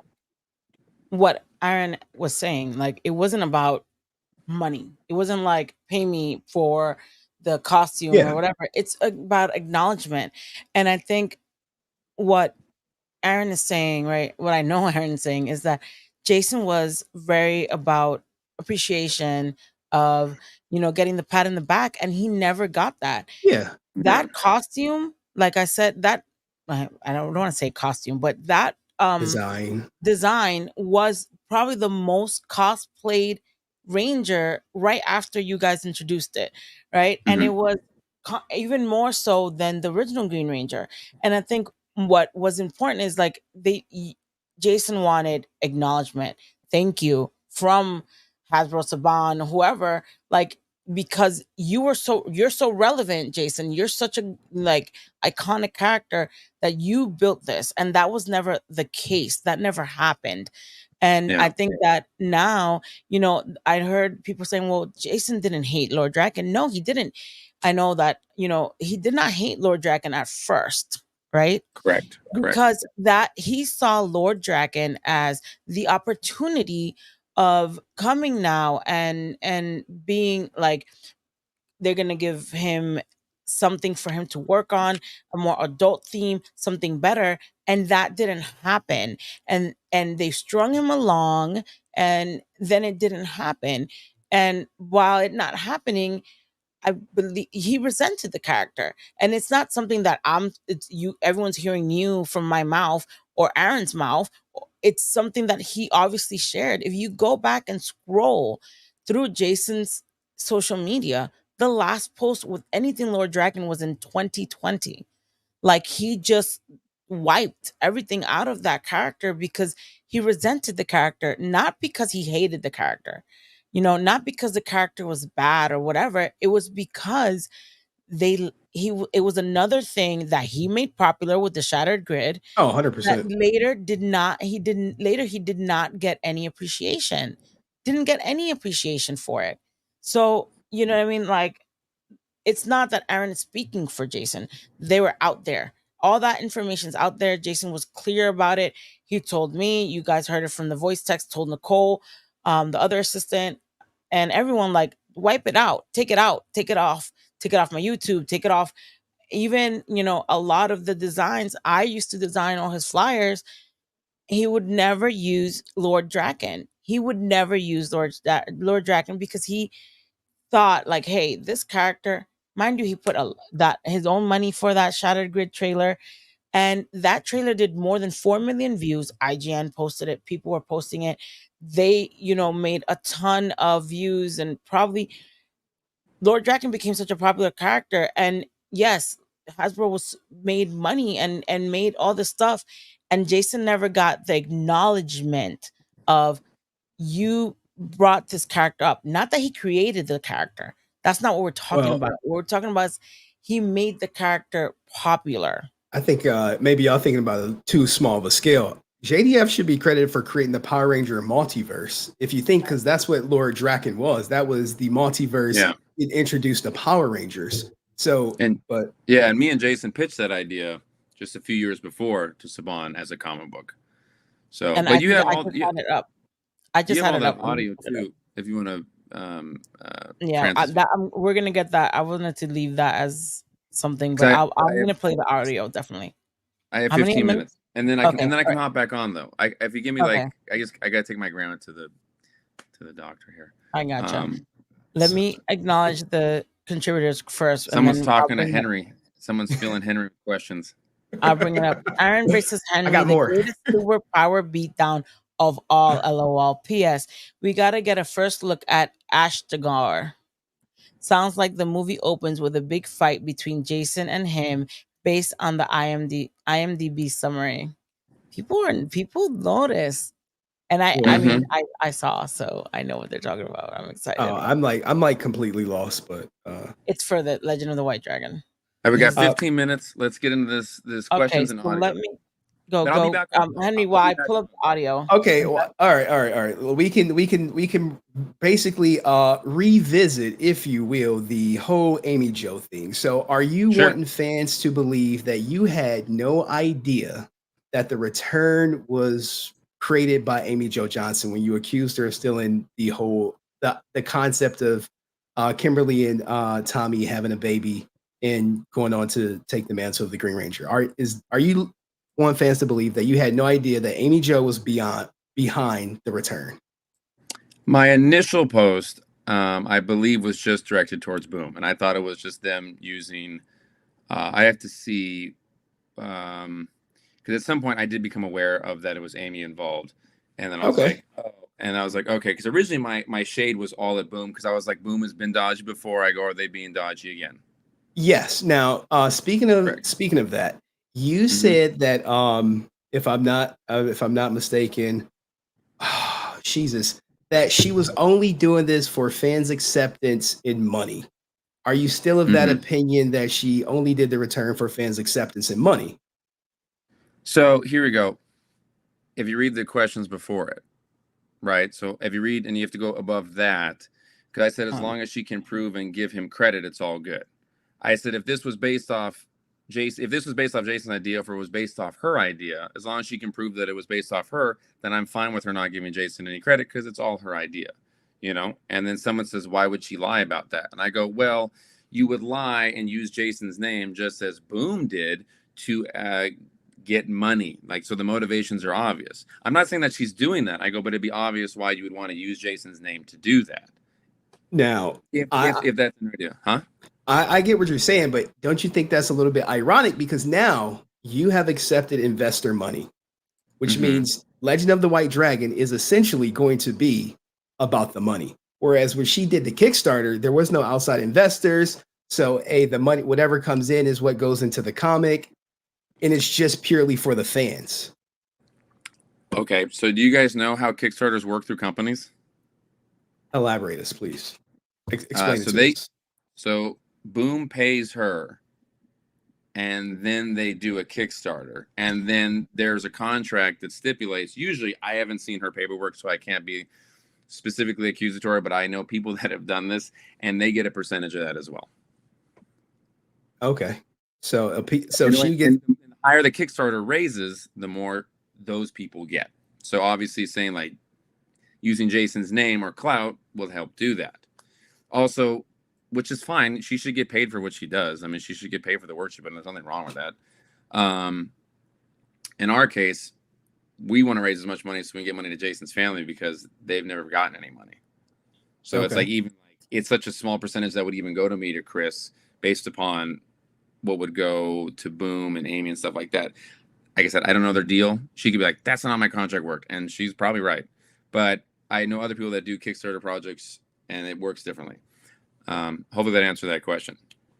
Yeah, a little bit, but we long time. I don't want to like keep beating the dead horse. We keep going. And then someone says, she was one of Jason's longest, closest friends. She wouldn't exploit him or dishonor his honor any more than Aaron would. And I go, closest friends, incorrect. That's where a lot of people got mad. I mean, Yeah. that's so trivial though. It's so subjective to say who's the closest, who's not. I mean, there's no right or wrong answers in that. I can I get mean, that you. it's not subjective, but okay. Oh, or I can get it how you can say, hey, well, I've been spending years with JDF building Legend of the White Dragon. Trust me, I'm closer to him than Amy ever was or ever will be. Yada yada yada. But this goes to kind of like my next question. Are investors aware of your online antics with like the fuse with Deoxy? And also you like in a post where someone basically said they wanted to dox Deoxy and harass him. I mean, I could pull up the post specifically of what you liked. And it's kind of like similar to this group of Triforia where they tried to weaponize their fan base to attack their detractors. Because on your Facebook, you do got like 1.2 million people. So you say, hey, look at this guy Deoxy, he's lying on me, which we kind of proved that he wasn't lying. And this other guy who was another hater, you basically put him out there. And I'm sure both of them are receiving hate. So are your investors aware of the storm that you're causing online? Oh yeah. And they support this? They know. I mean, basically, they trust me to handle the media the way that I do, the way that I've built my fan base, the way that's going on. I mean, fans are going to take things out of context. People are going to hate on stuff. Okay. And do you People are think going to read into things. What? Okay. Do you think you have done irreparable damage? Because maybe there are people out there now who's like, you know what, I'm not supporting the film just off of, how Aaron's treating Deoxy, because Deoxy is one of the, like, a beloved Power Ranger content creator. No, I don't. I mean, I think it's all personally. I think it's all kind of fun and games, but it's all we're arguing over Power Ranger stuff. Like it's all a joke. Like it's all silly. It's pretty serious because these are the people who are going to go out and support you or not support you. I take it a little bit more serious. We're arguing over something that is a privilege to argue over. It's a blessing. Like you watch the news, right? And these people are dying in Israel and Ukraine and Russia and stuff like that. And it's horrific, right? They're losing their families, they're losing their limbs. And here we're able to argue over Power Rangers. We're able to argue over something we love that's like fun, that's like cool. And it's all just kind of like trivial, silly stuff. Like I said, I like debating. Our whole channel is based on debating and going after each other and getting into comic book store arguments, which is kind of fun. And Aaron is always very clear and does do that, right? And again, like we said in the interview, and I've said it to him, like we all go through our passion, right? Like Aaron's very passionate. It's clear here. It's clear in many interviews. He's gonna defend and protect Jason and Batman the Sun and the brand and the movie wholeheartedly, right? And there's instances that I blow up, there's instances that we all blow up, and we reel each other in, but at the end of the day, we're human, we're grieving, we're going through XYZ. It's not an excuse, and it doesn't make things okay, but I think that there's always something, right? And then it's like, oh my God, and then we move on, and then something else happens. I think that we make mistakes and we sometimes react. And I know yesterday I was telling Aaron, like, don't lose your cool. And he's like, I'm not losing my cool. This is not something that I'm taking serious, or I'm not like, I'm not, getting stressed over. But, to Deoxy and to the people that you posted, I get what Henry's saying. They might feel they're probably going to get hate, but I mean, you're significant amount of hate. But Aaron gets a significant amount of hate as well. Yeah, but it's one thing for someone to be an online personality. That shit just comes with the territory. Yeah. Sure, Deoxy is not expecting someone with 1 million followers to say, "Hey, he's lied and said false things." Only for the person who said that he lied and said false things to say, "Well, I'm sorry, I didn't elaborate that much," without saying that, "Hey, Deoxy didn't lie," because I don't think you want to say he didn't lie. Henry, did I reach out to him to clarify before I posted about him? Sure you did. Yes or no? But yes, but you never said he didn't lie. You won't say it. You won't say Deoxy didn't lie. In court terms, using information to add it together to make it look like or manipulate the jury as if our client is lying, that's what it is. He didn't. He used your public interview, Aaron. You literally said JDF didn't get credit. Now you're here saying he didn't get co-creator credit. So therefore, Deoxy never lied. Henry, I'll explain this one more time to you. When we're talking about something, and if you cut out the header, and then you don't use that, and then use that out of context, like I'll give you an example here. There's a great, the 49ers he was the Patriots quarterback at the time. And then he went to the 49ers, and he said, because when he was playing Brady, Garoppolo is his name, he was like, when I get on the field, I go in against someone like Brady, I think that I'm better than Brady, because I have to think that, otherwise I'm going to lose to him. People took I'm better than Brady over here, and they're like, Garoppolo didn't lie, he really said that. And I'm like, but you took everything around it. But that's, and now it looks like he's saying he's better than Brady. And I go, but he didn't say that. But that's an opinion. You saying JDF didn't get credited is a fact. That's something that you can prove. No one can prove that Garoppolo is better than Brady. You can't statistically, but okay. Rings and everything, they show that. 100%. Sure, you can do that, but well, no, you just walk back on something you said. Oh no, I mean, like I do think that whole better thing is subjective. If I say, hey, not in sports, 0 rings or 7 rings, it's not. Henry, I don't want to get off. Look, but if we were talking about creating, Henry, we were talking about creating, and then he said he was not credited. Yeah, technically, we're talking about creating. But what fan watched that video and took it as, hey, he wasn't? A when lot you're of fans did talking, because they commented on there saying that, yeah, when that's you're what they were talking, saying. are you really thinking about, let me more be more clear. We're talking about creating. Jason Yeah. didn't get credit for being creative part. No, we were talking about creating and we're just flowing with the interview. I'm saying like, yes, I feel like to the way Deoxy put it, it does look like he lied because Hmm. Jason did get credit. But it also, if you hear the whole interview, we were talking about Jason never got creative acknowledgement. And that's Yeah. why he started Legend of the White Dragon, because he never got, some to own something. He even says it in the interview. Jason wanted Legend of the White Dragon because now he owns something. Now it wasn't like, oh, we're the owners of Power Rangers, so it doesn't matter if you built Lord Draken to be amazing, if you built the green superpower beatdown Green Ranger to be amazing. That's what we were talking about. Look, So we don't have to go in technically, circles. I would never agree with you guys. He Aaron lied. didn't lie. Well, In you my can't opinion, it in was a lie. your opinion, but in my opinion, and in a lot of people's other opinion, it wasn't a lie, because we were talking about creative. And I actually had something up. Hold on, let me bring You it got to up. be specific. You can't say he didn't get creative Wait, credit, and then Henry, I am I look. You know me. I'm gonna listen, just go. Hey, listen. well, I I know watched you're the going to interview. continue, but I am an amateur uh interviewer. We were Aaron and I are close, like not Look, and again, because people I look. you're just defending because you're friends. I'm No, not. I yes, don't care. I don't I care. love Aaron and stuff, but I know. it's right. You I have know your Legend of the opinion. White Dragon is going to come out. I do joke about it from time to time. You know, Legend of the That's fine. Indiegogo, blah blah blah. Who the fuck cares? But I'll joke about it, but I don't think you're milking it for money per se. But I do think Deoxy did a fair and honest assessment of what was of publicly available I to the agree. public at the time. I agree. But now that's why Aaron is here, and he's But showing why let's not his waste Aaron's truth, time. Let's keep going. Let's keep his going. Let's truth. go. Let's get to the audio. Yes, We but can talk let about me this. I share want this. Let go me ahead. share this to defend, to just see what we're talking about creative, because there are a lot of talks about, hey, Aaron doesn't you know Jason didn't hate Draken. Aaron is making this up to build an agenda, whatever. So this email is in 2020, and I believe that's when you guys started really going into Legend of the White Dragon. And Hmm. this is him in response to Boom, and which is something you mentioned earlier, that they wanted him to do a whole bunch of stuff with like Boom Comics.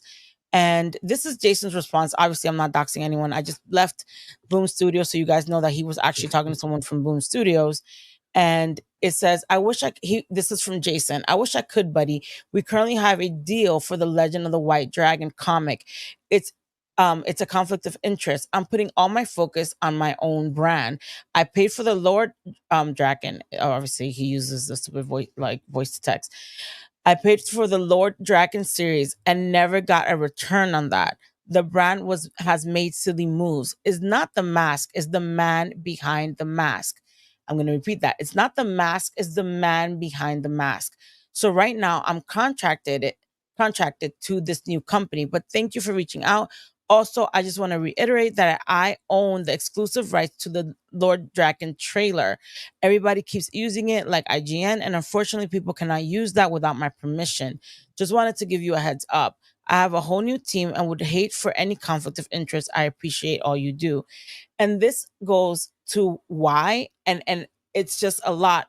He never got any credit, any like pat on the back, any thank you, any and for anything that he did.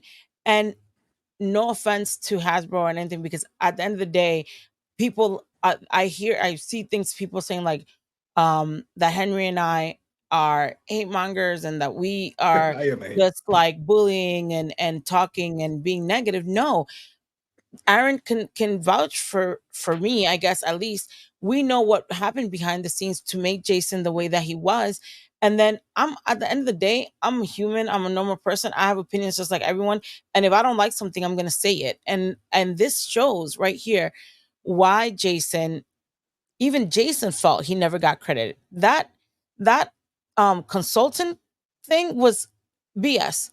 oh, we're using your likeness, so we're just going to put you on a consultant. When Jason, and Kyle has even brought it up in interviews, Jason had a hand in a lot in the formation of Soul of the Dragon and never got a creative or a creator acknowledgement for it. So that's what we were talking about in the interview. Not that Jason wasn't credited, because he was credited as a consultant, but not in something that he felt, because he's expressed it in many things. You can see it in this email. He's done it in a lot of interviews. He felt he never got that acknowledgement for creating a lot of the successes that the show had, during Hasbro and everything like that. Let me acknowledge Dust. Dust is trolling. Dust was Jason credited for being a consultant? A consultant helps with the creative process, don't they? But Dust, yes, consultant. If you look at Soul of the Dragon in the front, it's Kyle Higgins and two other people. They could have easily put Jason's name also as a creator. They're separate. It was consultant and creator. A consultant to me is like, oh, we discussed something. It wasn't like he helped form, he helped shape this character, this book, like, let's say Kyle who wrote it and all that. But it's a thing of like logistics, what you think, but we know, or I feel like, to me, I rather get a creative credit than a consultant credit. 100%. Yeah. And also, me and Jason went to Boom. That started the whole thing moving forward in terms of the idea, Old Man Tommy, and the ideas that we had and so forth. And we were supposed to be story credited on the whole thing, and then they took us off on the last day. And the film industry works a little different because you have to get credit and that kind of stuff. The comic industry doesn't follow a lot of those kind of rules, but in terms of like creating it, Jason should have gotten a co-credit. I mean, I should have too, but Jason should have gotten a co-credit. You rolled your eyes again. Well, I already said online that I think that this is mostly about you not getting credited, Jason not getting credit. I'm sorry. I said online that I think this is more about Bat and the Sun not getting credit than Jason not getting credit. I said it online. It is what it is. So that's where you would be incorrect. I would be happy if Jason got credit. It'd be great if I got credit too, because I'm also putting a ton of the work. You have to remember, I went off the interview where y'all said Jason wasn't credited, and then he was credited. Okay, that's fine. But that's how you interpret it, though. Like everything is interpreted the way it is, right? Because Henry, I don't care what you say. Okay. I say leave no room for interpretation. That's number one rule. Real quick. Let me just say some real quicker, and then because I got to get going here, and I'm enjoying this. Hey, look, okay, I appreciate you joining too, by the way. Go ahead. Okay, so when you do online interviews, especially with the way politics are today, it's really important to be really specific, which me and Francis were specific. I thought, taken out of context, it was not specific enough. So it ended up being what it is. I thought, hey, he may not have understood. I reached out to him. I said, would you like me to clarify anything? Because we can talk like civilized people and kind of go back and forth. But it is what it is now. I think we all understand. There's no reason to harp on any of it. We Henry, you disagree with what me and Francis I think. do. That's okay. You can disagree. Right. That's fine. Even lying or not lying about that is not the worst thing in the world, because like I said, it's still about Power Rangers and this kind of stuff. So it's okay. We can move on from that. I think we all understand now. At least the most important thing is that we've arrived at the destination. Is that what we were all trying to say, right? Does that make sense?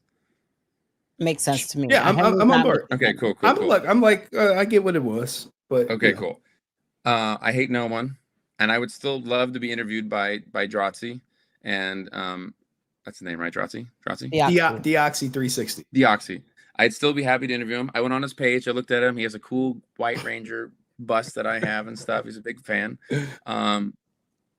But play the audio real quicker, and then I have to get going. But okay. I will come back on. Yeah, let's get the audio. Hold on, because now, how can I just share the screen? Guys, I'm a noob. Can I just share the screen? Share video file. No. Yeah. No. If you share the video, it may not get sound. Like it. You know what, Francis? I have it. I can just play it off my phone if you want. All right. So can I tell you the time? Because I think everything we play. Or you want to play the whole thing? I just play the You whole want- thing. I just There have it we right go. Play here. the whole thing. You know what I'm Okay. saying? Play the whole thing. So we I have mean, if four. that's the case, wait. I Look, can we play want the to whole make sure we thing. got full context Huh? of everything, right? So Yeah, so wait, just play on it. Henry. If I hit share screen share, it won't sound. Just try it. Just see. I don't know what your sound settings are, but you could try it. If I Try to hit. share video file, will it Uh, play the whole thing? no, that is. I think. I'm so sorry about this, Like Aaron. picture Uh, video.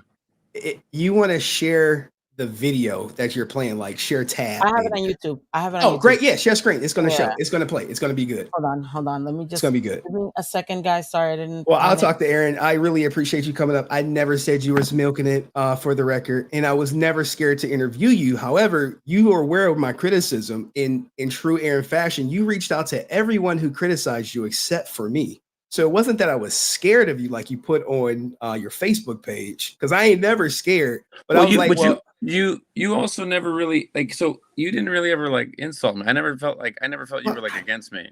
oh, I would never insult anyone. That's not my MO. But that's why I didn't reach out. Usually, when people like my favorite thing to do is when people insult and they lie, then I'll reach out to them and be like, "Hey, well, do you want to shit. talk to me face to face?" Well, hell, fuck Aaron, guys, fuck him. You know, like I didn't know that I had to insult you. Look, I cover things from a fact-based standpoint. I've always been fact-based. I never been like, well, I think ABC person sucks with nothing to go off of.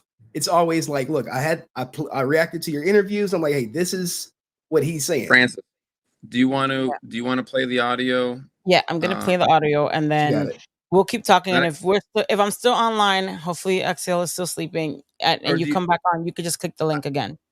I do want to come back on. Do you want to wait to play this in like 25 minutes? What do you guys think? Should we wait? I think we should wait. Through it? Huh? No, let's get it now, and then he can come back. Okay, we'll do that. All right. I'll be here in 25 minutes for sure.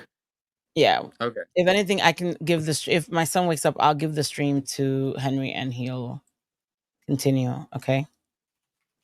How do I make it? Oh, ready? Go. Yeah.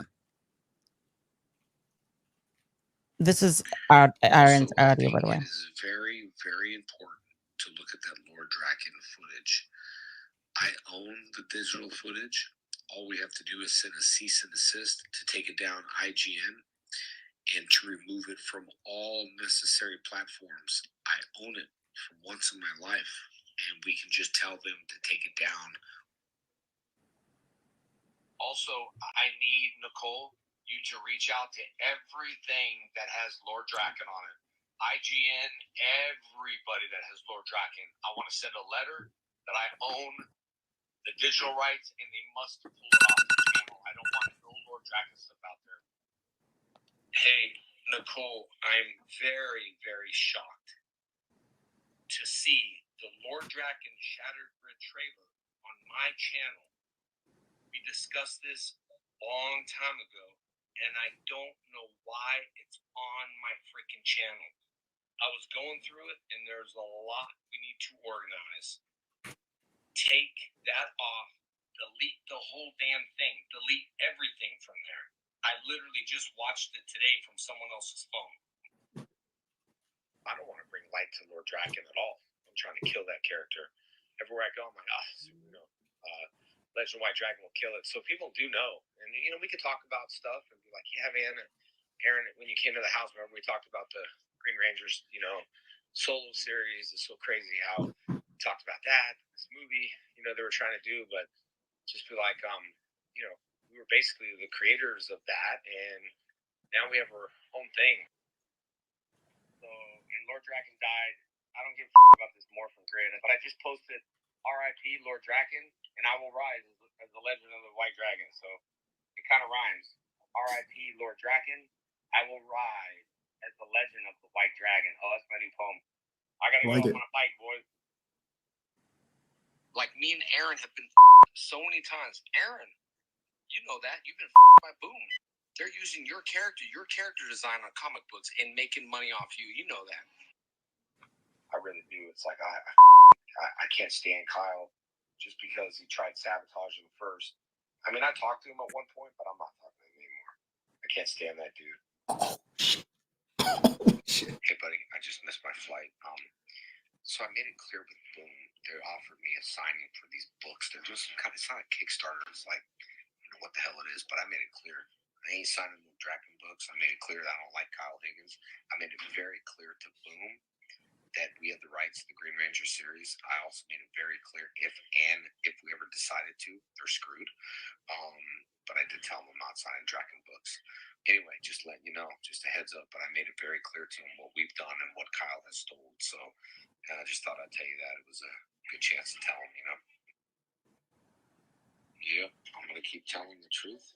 So, but yeah, I don't fuck with him. I made it very clear I don't like him, and never going to, never gonna talk to him again. He acts, they even said that Kyle just takes too much credit for shit that he shouldn't have. So, all right, buddy. Damn, Kyle Higgins, where you at? Respond. I feel bad because I'm the one that introduced Kyle to Jason. So it's safe to say you and Kyle no longer have a relationship, Aaron? No, not at all. No. Well, it's safe to say that. But Aaron, I love you and I thank you for being here. But I know you have to go take your grandmother. Yeah, take your grandma. So we'll still be here for a little bit. Be here, and now that audio is out there, and I mean I have so much more, but that really clarifies all of it. I like, this is me talking for Jason. I go, that's what he had to say. Like there was always like, what's so funny, there was like, I told Francis this, that basically some of this got back to Kyle, and Kyle's like, I'll only like let Jason speak for himself. I want to hear from his mouth. So I just want to be like, there you go. Had fun with that. I would like to stop speaking on the topic and just be like, listen to Jason's words. That's all the truth. And any questions you have, listen to that audio, because I think everything that I've said is just right there. Right? I was like, I just want to honor my friend. That's all I want. Horse's mouth, I guess. We're big on Jason on Henry's channel. There's a lot of, you got to hear things from the horse's mouth. Yeah. So I agree. And I agree. And I've wanted to drop that audio for a long time because I feel the fans. Oh, I know. I know. So, I've been following you. Henry, did that open up or help or anything? Was that good? Yeah, now we got to reach out to Kyle Higgins and see what the hell he's talking about. He has a podcast, so we'll see if he addresses it. He probably won't. A lot of people are not, I would say, as brave as you to come in like to the lion's nest or whatever, or others to speak on I would say trivial issues per se. They're fun though. It's fun to do this. It's fun to mix it up. It's how we communicate. I always said that I loved, real quick, and then I'll go, like in California, everyone's really kind of like cold, but they're nice. Like, it's like, hey, how you doing? And then no one ever answers that, right? I was on a subway in New York and I had a Patriots hat on, and one guy was like, I fucking hate your hat. And I turned around and he was like, oh, but Tom Brady's so good. And then we had this wonderful conversation, and it's like this sort of like blissful aggressiveness that we share with one another. It's like, I think that's nice. So that's why I like responding to fans and getting at it, but I always remind them, hey, I'm not actually mad at anyone, I was like, it's just fun to talk and mix it up. And that's how we understand each other. I think people are afraid to have conversations is how we don't learn. So I think it's good that Droxy posted that video and it caused this to happen, and you asked questions, and then we dropped the Jason audio, and I think this is all good. Yeah. Right? Agreed? Maybe? So, I don't know. I agree. So go take your grandmother. Henry and I will still be here. Didn't respond at all. Oh yeah, no, man. We're good, man. I was reading the chat. They saying Deoxy is my boyfriend, so I'm over here defending them. It is what it is. But hey, thanks for coming up though, man. In your own life, in your own personal life, you do what you want. More power to everyone. No, that's not what I'm doing with my life. But I appreciate you, Aaron. I'll be back. I'll be back. Okay, we'll be here. Again, all right, we'll be here. Bye. Okay. Yeah. all right. I got more questions, but yeah. Always, Henry always has more questions. Listen, Henry. Listen. Look, I'm not gonna say what we talked about before the damn thing, but it is what it is. Let's go. Let's rock and roll. I just want to post something that Ireland said, and I don't think people. I mean, no one should be jumping on Deoxy. No one should be jumping on Kyle Higgins. No one should be doing anything, right? Because at the end of the day, and this was something I was saying, we're all Power Ranger fans at the end of the day. But Aaron has his truths. And unfortunately, like Deoxy only, like Henry said, had access to XYZ. So of course, to what Deoxy said, that doesn't mean it's a lie or that Aaron is a liar. It doesn't mean that. It means that to Deoxy, that's the truth that he got. And to Aaron, who had, this audio, that part of this audio, so he knows things that we like that wasn't necessarily out. I mean, wasn't Well, necessarily out to the world. You know what I if mean? you say he wasn't credited and then you say, "Oh, we meant creative," look, if you say he wasn't credited and then you have to do a whole live stream saying that you meant creative credit, then the whole world took it as he wasn't created. He Not the wasn't whole credited. world. Not the whole world. You and him took it Some as people. creative credit. Some people, because if you go and read, a lot of people saying, well, they never credited him for Lord Draken, But and even that's people saying the whole like the trailer that he said something. Oh, well, he wasn't he was credited for credited the for the trailer, trader. and it wasn't what he meant. Wasn't that? And yes, to me, when we were doing the interview, I thought we were being clear, but I didn't know how to be like, yes, let's be direct. And we Get the should, and it should get be the like that. fuck out of here, But I am a novice person. I was just talking with man. Aaron. I'm not a Henry Resilient. I'm not a digger. I'm not a private investigator. I don't know that shit. I was just talking to Aaron Look, back and forth, and I wasn't sweeping just for the ex people saying. And Jamal Deoxy Beasley was like didn't hashtag lie. Team JDF. I Deoxy, don't think Deoxy died. Sorry, but Jamal, Team JDF okay. for life, for The life. the interview was misleading to people to believe that JDF wasn't credited for Soul of the Dragon. That's 100. That's if you say JDF wasn't credited and you're like, oh yeah, like in Soul of the Dragon, yeah, he wasn't credited in Soul of the Dragon. Okay, we go to Soul of the Dragon. We see him a special consultant on the cover. We see him in the back of the book, special consultant. He was credited. So if you say, hey, he wasn't credited, and you say, well, no, he cut off. We were talking about creative credits. Well, you didn't say he wasn't a creative I credit. know, but I think that we What do assume you since mean we you were know? talking. No, what I'm saying is we were talking about creating. We weren't talking about like the image or the image. We were talking about creative. So it's our fault because it's like Arlen. I'm seeing what Arlen is saying. We have insight stuff that I mean, people close to Jason and that work with Jason had insight information that necessarily we didn't post or we don't show or wasn't said that you guys didn't have access to. So I think that when we talk, at least like if I talk to you, I'm gonna be like, well, they never gave him creative credit because You you don't better say have that creative credit. information, right? Yeah. But I'm here talking to Aaron, And yeah, like y'all shooting the shit friendship. and you're We like, didn't, yeah. we weren't really like thinking. But First of all, I didn't really think anyone was gonna watch the. Deoxy caught it at the end of the stream. And Deoxy, he sent me this stuff. I'm like, damn, you should make a video. Because if he wasn't, I definitely was gonna do it. And so when you say, oh, he wasn't creative credit, I'm like, come on, now you're trying to revise the original interview. Maybe you should go in and make a comment and say, at the top, hey, for the record, JDF was credited for Soul of the Dragon, but he wasn't given creative credit. His name wasn't at the top with Kyle Higgins and everyone else because most people, like about 40,000 that watched Deoxy's video in your sound clip and in your edit, your interview is like, hey, Aaron said JDF wasn't credited. He was credited. No, he It, was. But again, not the correct way to us, right? And that goes to us. That falls on people, and then there's a lot of people that, and I agree, Ireland brought a great point. There's stuff we're going back and talking, and well, Aaron and I are talking about things that we might know privately, assuming like that, people are just gonna know, or it was clear. But clear as first of all, mud.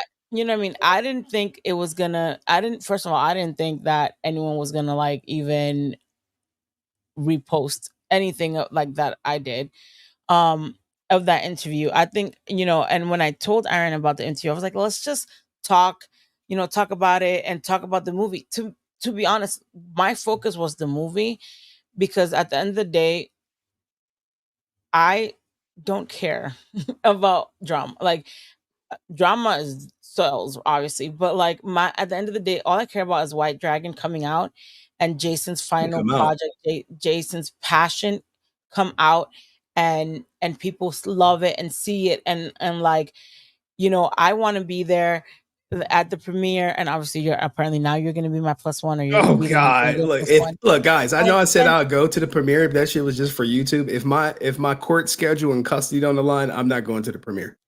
I'm just But I'm letting saying, y'all like, know. I want that. I want people. I want to hear the clap and the standing ovation and if that gets it, and like, I want people to be like, even if I want people to be like, oh my god, that's Jason's last film. He did such a good job.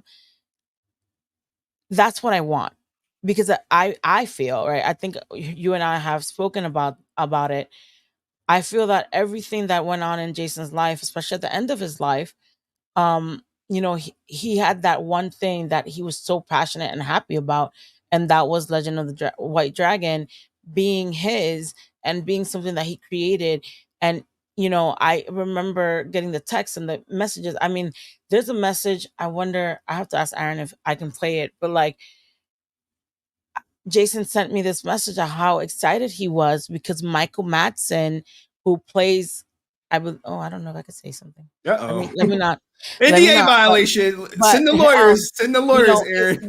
he had a good scene with Michael Madsen, and he was so ecstatic about that because he loved Michael Madsen. So like, Yeah. what we No, all he's want. in the Michael Madsen is in the trailer. Sorry. So Yeah. what we want, you know what I mean? No, I just don't know if I could say what his part is. Um, what we want, and at least, myself, I know Aaron, and even though people want to go off on Tammy and all this stuff, is for that passion project that Jason had to come out, people see it, love it. Hopefully they don't hate it and destroy it, like people nitpick everything, but it's gonna happen. And it's, you have to have thick skin and just go with it. You know how many times I hear people saying like they're tired of me, or like I'm clout chasing, and what was it that I saw? Oh, that Someone was like, I can't stand to listen to her. I was like, well, dude, yes, click off the fucking video. What do you want me to exactly. do? Like, why are you here? Do you want me? I mean, and let me tell you something. I will never block anyone. I will not. You're gonna have to see me. So either you're blocking Tell me, that to your mods. you know what I mean? Like, Henry, stop being petty. Stop. I am fucking Petty Murphy, guys. Yes, you're very petty, but I am the petty queen. So don't mess with me, okay? Anyway. Anyways, I mean, I don't care. Like, I just, even yesterday with Aaron, and I think Aaron can say it, and he said it. I'm just like, don't listen to it. Don't feed into it. The only person that I feed into and I want to curse out all the time is Brent, and just because Brent is annoying. But like, other than that, oh, he was deep into it. He was balls deep into all the drama on the internet. And I'm like, bruh, yeah, you should not be liking posts of people talking about they're going to dox Deoxy and harass him. Don't say that. That's never an answer. That I do say that. Even I tell everyone here, like, it's at the end of the day, we could have opposing views. Henry and I have opposing views all the time. And all the time. But we're not so invested that I'm becoming his enemy. Yes, I did stop talking to him for a while because I thought he didn't defend. I felt like he didn't defend me against Brett. But then I got over it. And that's it. I had an argument with someone on court. I don't know if I could say that who it was, but we argued, and the next, I was like, "Hey, what's going on?" He's tripping about, and then I was like, "Bro, look." She messaged me like somebody was doing. I was like, "Look, I'm going to sleep. I don't care. Talk to you tomorrow." But then it was over, and we were on voice chat yesterday, chilling. Like, it's not. At the end of the day, we're all Power Ranger fans. We're not gonna be. This is not an echo chamber. We're gonna have different opinions. It's gonna happen. It's gonna happen. And just like I'm a normal person. Yes, I was Jason David Frank's assistant, but I'm also a Power Ranger fan, and I also have opinions. Why? So because I'm his former assistant, I can't talk or say how I feel. I don't First like off, John. That's not gonna happen. I've never sent my followers after anyone.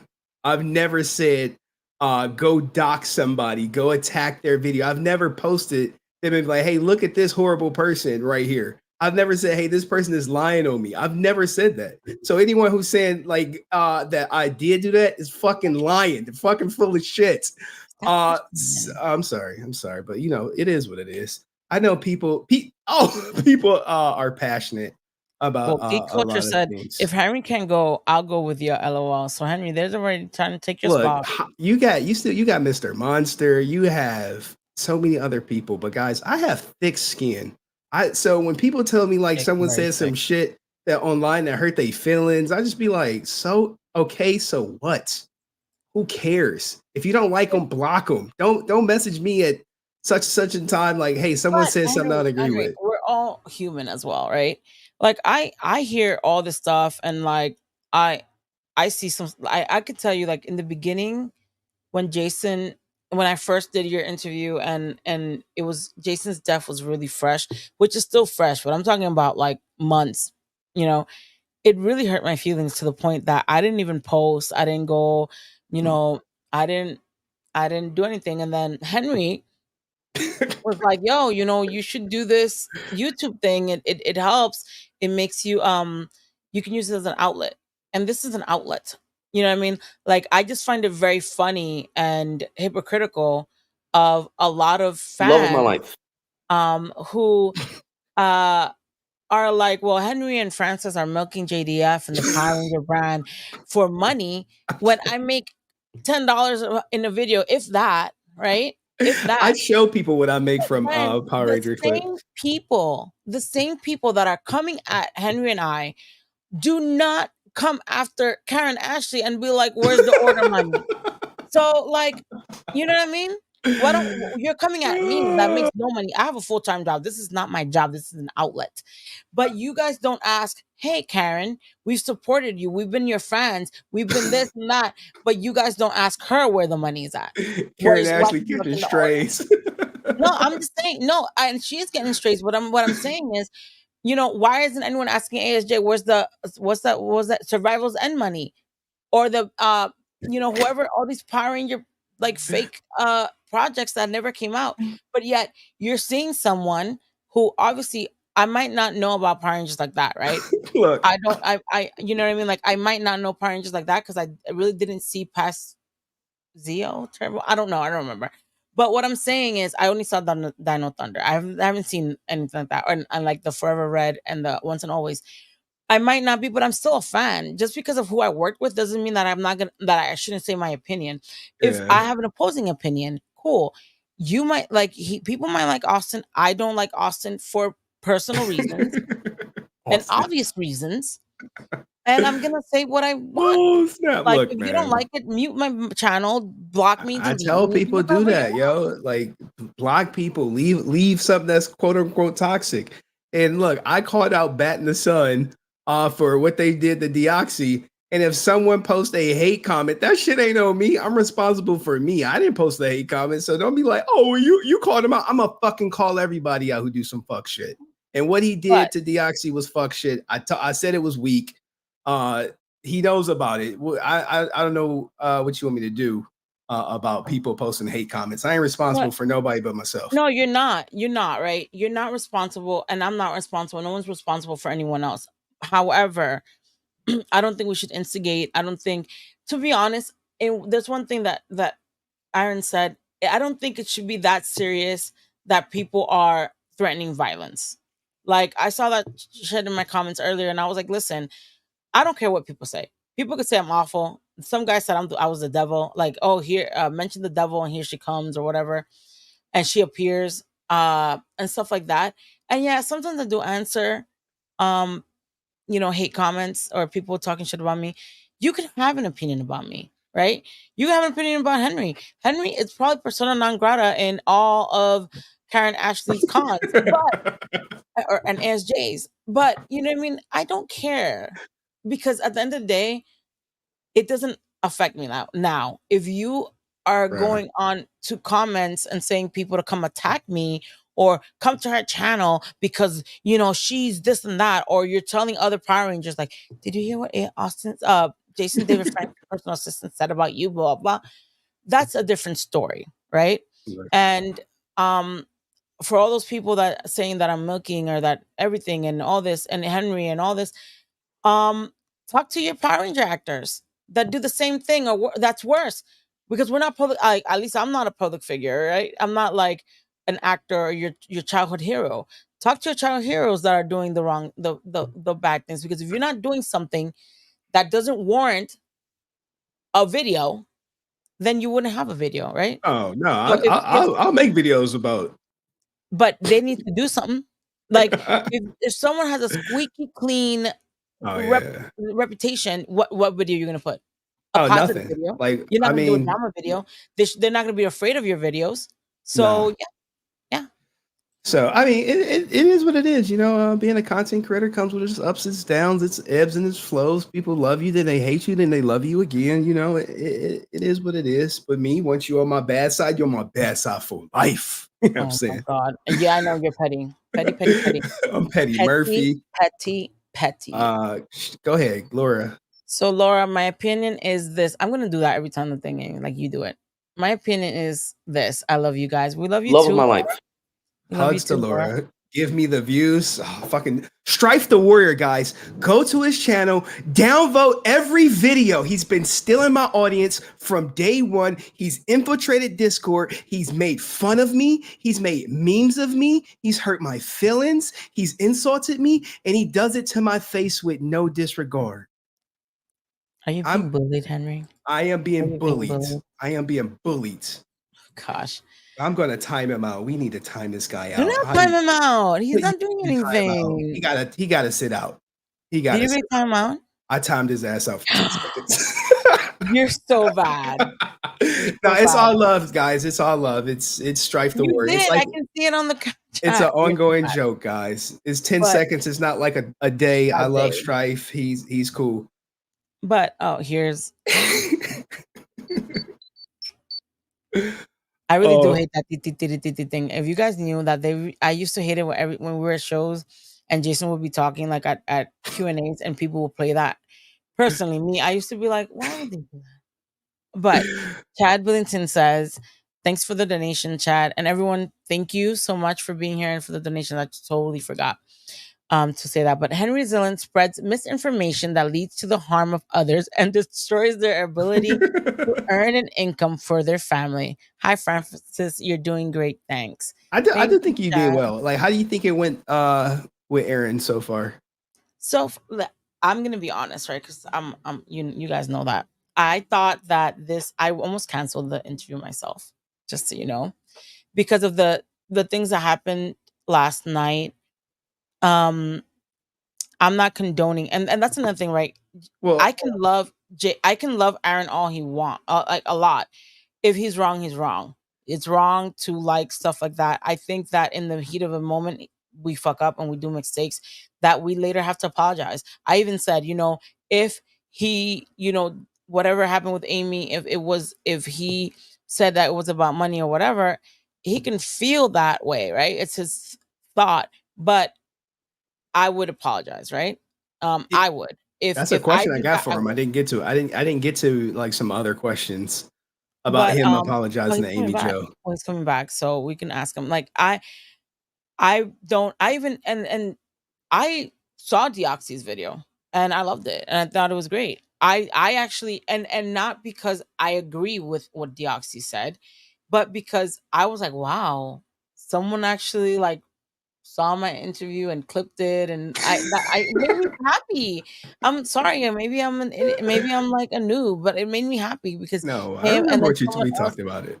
Someone else in Spanish did it too, and I went on his channel and I said thank you so much. Like it's to me like to this outlet to grow and that people actually are watching even now that everyone's here. Like it's good for me. And he reached out to me, I reached out to him, I answered back.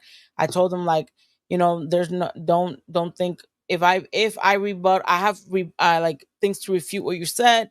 And he's like, cool. I'm like, cool, that's it, right?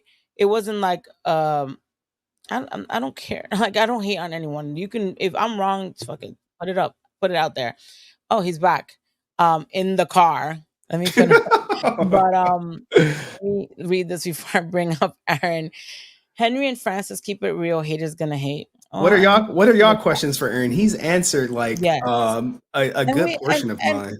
And to say, Aaron didn't have to come up here. He didn't, guys. Right? I was scared for him. I'm like, bro, I asked him, and guys, before I bring him up, I asked him today, and he'll let you know. Aaron will let you know. I asked him, I was like, Aaron, oh, you're eating? You want me to take you down?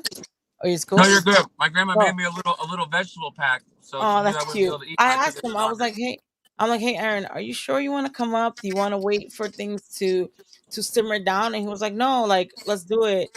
And he didn't have to do that. And he did. And he's here. And I think that speaks volumes because Henry has done like, now you're like this. Henry has done like 1,000 videos proving other people wrong and no one has come up here and taken the tough questions. Tammy did. Tammy did like 3 times. You know what I mean? But like everyone else hasn't been here, so I think we should definitely. I think everyone that is, saying like Aaron. Oh, I hear echo. Aaron He, is Aaron got to mute the stream. He got to yeah, mute you the have live to mute the stream. stream. Oh yeah, there you go. All right, Like it's good now. you know, that people that talk about Aaron and all this stuff, like it speaks volumes that he's here. And he doesn't and he's answered graciously, even when Henry was yelling earlier, but I that's was fine. that one. I never yelled. I never yelled. My voice never. Did Henry, no, I it's was? I get animated, you were but animated then. I'll say it. Did you ever reach out to Amy Jo Johnson and apologize or anything like that privately? No, I don't know Amy. I only know what Jason told me about her and what other Rangers have told me about her. I don't know Amy. None of it was ever. I never spoke directly to Amy. I just spoke what Jason's opinions were and other people's opinions were. My intention was never to hurt Amy. And to be fair, just to go along with, like, to reemphasize that, like, I have so much audio from Jason, and Francis does too, where Jason can confirm what I was saying, but I don't ever want to release that because that is inciting anger, and I don't want to do that to Amy because I don't know her. She seems like a nice person.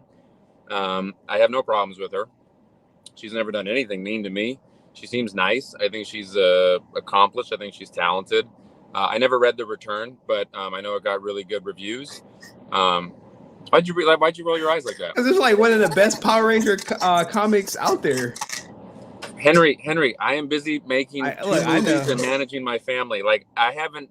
If before I read comics, people ask me this question, like, "What's your favorite Marvel, Disney Plus show?" I'm like, I've only seen like one or two, maybe. I was like, how have you not watched them? I'm like, I get 4 hours of sleep every night. I was like, the first thing I'm gonna do is If sleep. that. Right, but what I'm saying is, it's no disrespect that I haven't read it. I heard that it's good. I heard that people like it, so that's great. I'm trying to give Amy accolades here, but I just said what was told to me by not only Jason multiple times, but a lot of other Rangers multiple times, and I was like, here's just what it is.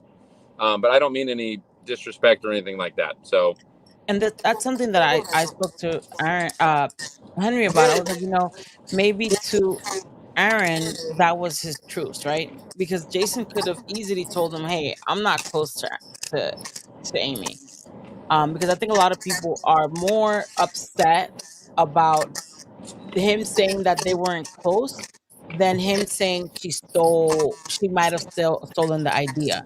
And it goes back to everyone loving the Tommy and Kimberly relate characters, right? I think more people are more focused on, like, oh, he said they're not close. To be honest, and I agree, like, no one knows more than Jason, like, what their relation Jason and Amy know what their relationship is.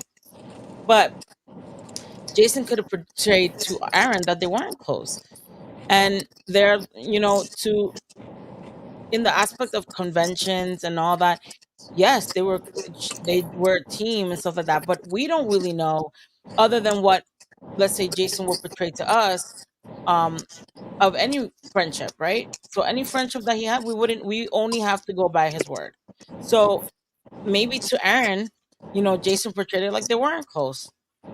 And that's Aaron's truth. We can't, like, should Aaron say it out loud? I wouldn't personally, because Amy's such a beloved person and their characters are so beloved. Like, it's like in online, they like never mention Beyonce because the Beehive will come and destroy you. That's probably in the Power Ranger world. Amy's our Beyonce. So, like, I wouldn't, even if that was the case, I wouldn't say it. But I'd say if I was also, angry because well, someone said he's the the closest re, friend, yeah, I probably would that, have clashed. that's why I said what I said, is because someone was like, why would, thank you, Laura, thank you so much. I appreciate that. The reason why I said it was because they were like, why would Amy do that? She's the closest person to Jason, and no one misses him more than Jason. And I was like, she's not. And when I said she's not that close, but I meant that I was like, Jenna's more sad that Jason's gone. Tammy's more sad. Like, Francis is more sad. I was like, she's not that close in terms of being, she's the closest. Are they close after 30 years of friendship? I'm sure they are. They're not the closest of friends. I mean, But they were definitely close. It's like, it's a very variable in terms of what people think. But my main reaction was when they were like, that was his best friend, and I was like, well, that's not true. I go, that they were not best friends, and I was like, so that was the main thing. But then I don't want to tarnish, but she was sad. It's not to invalidate her that she's sad, that she misses him, that they were close. It's not to invalidate any of that. It's just certain things, like in my past, if one of my friends that was somewhat close, but they're like, that's the closest, I'd be like, no. I go, like, my parents, my fiance, they're honor them, so that was it though. But I didn't mean any disrespect to her though. And I've never met her and I've never had any problems with her. Okay.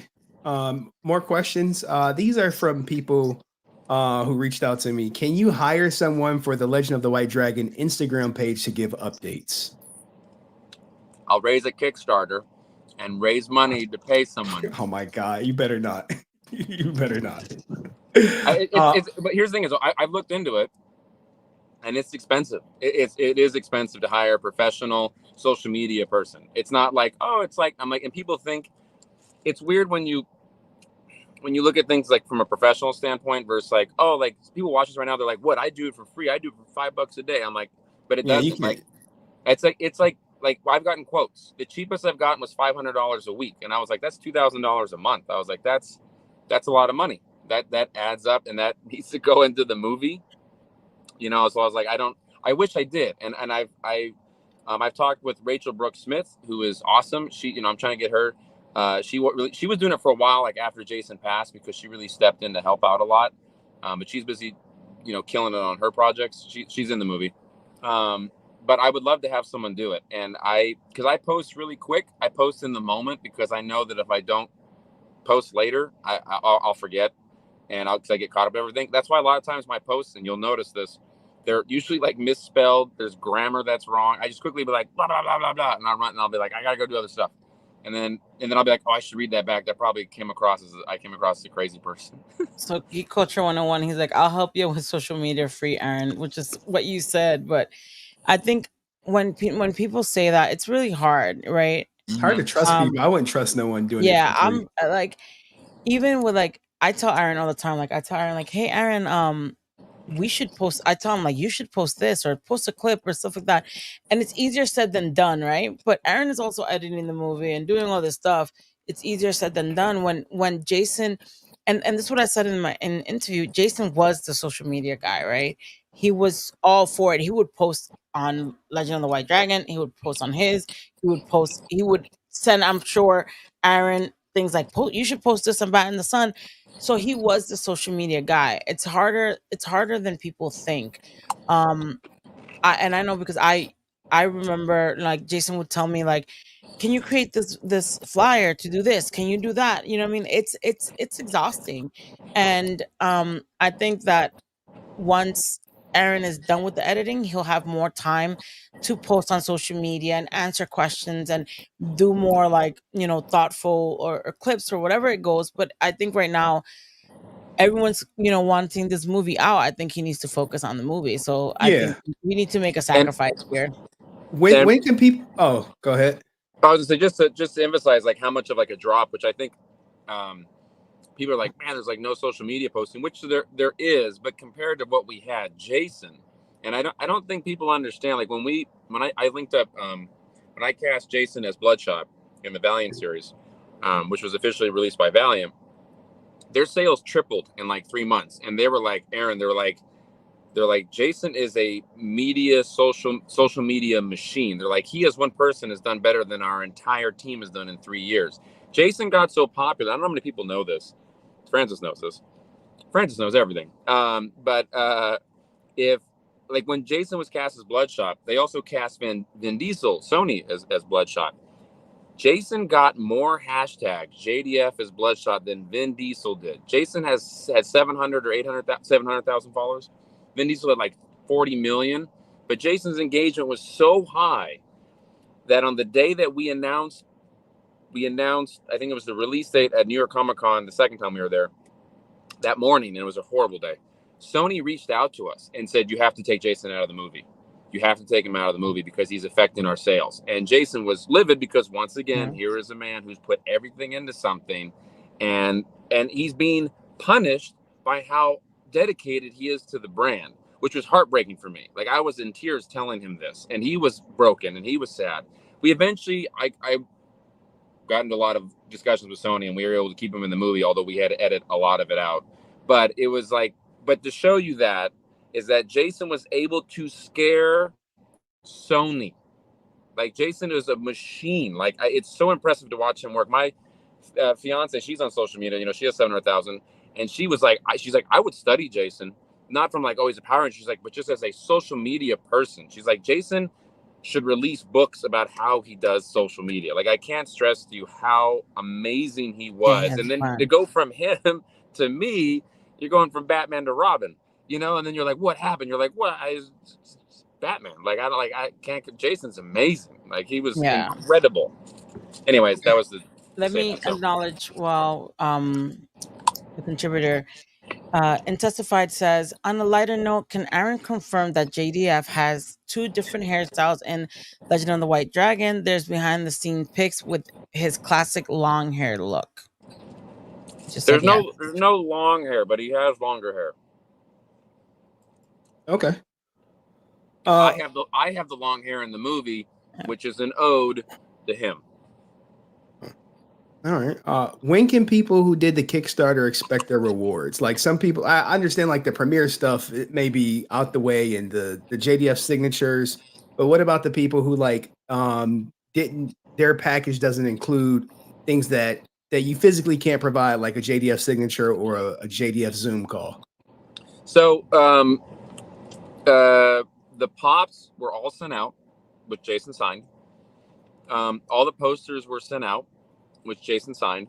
All the T-shirts were sent out, which I don't think he signed, because I don't even sign a T-shirt. Obviously he never did the Skype calls, which is very unfortunate.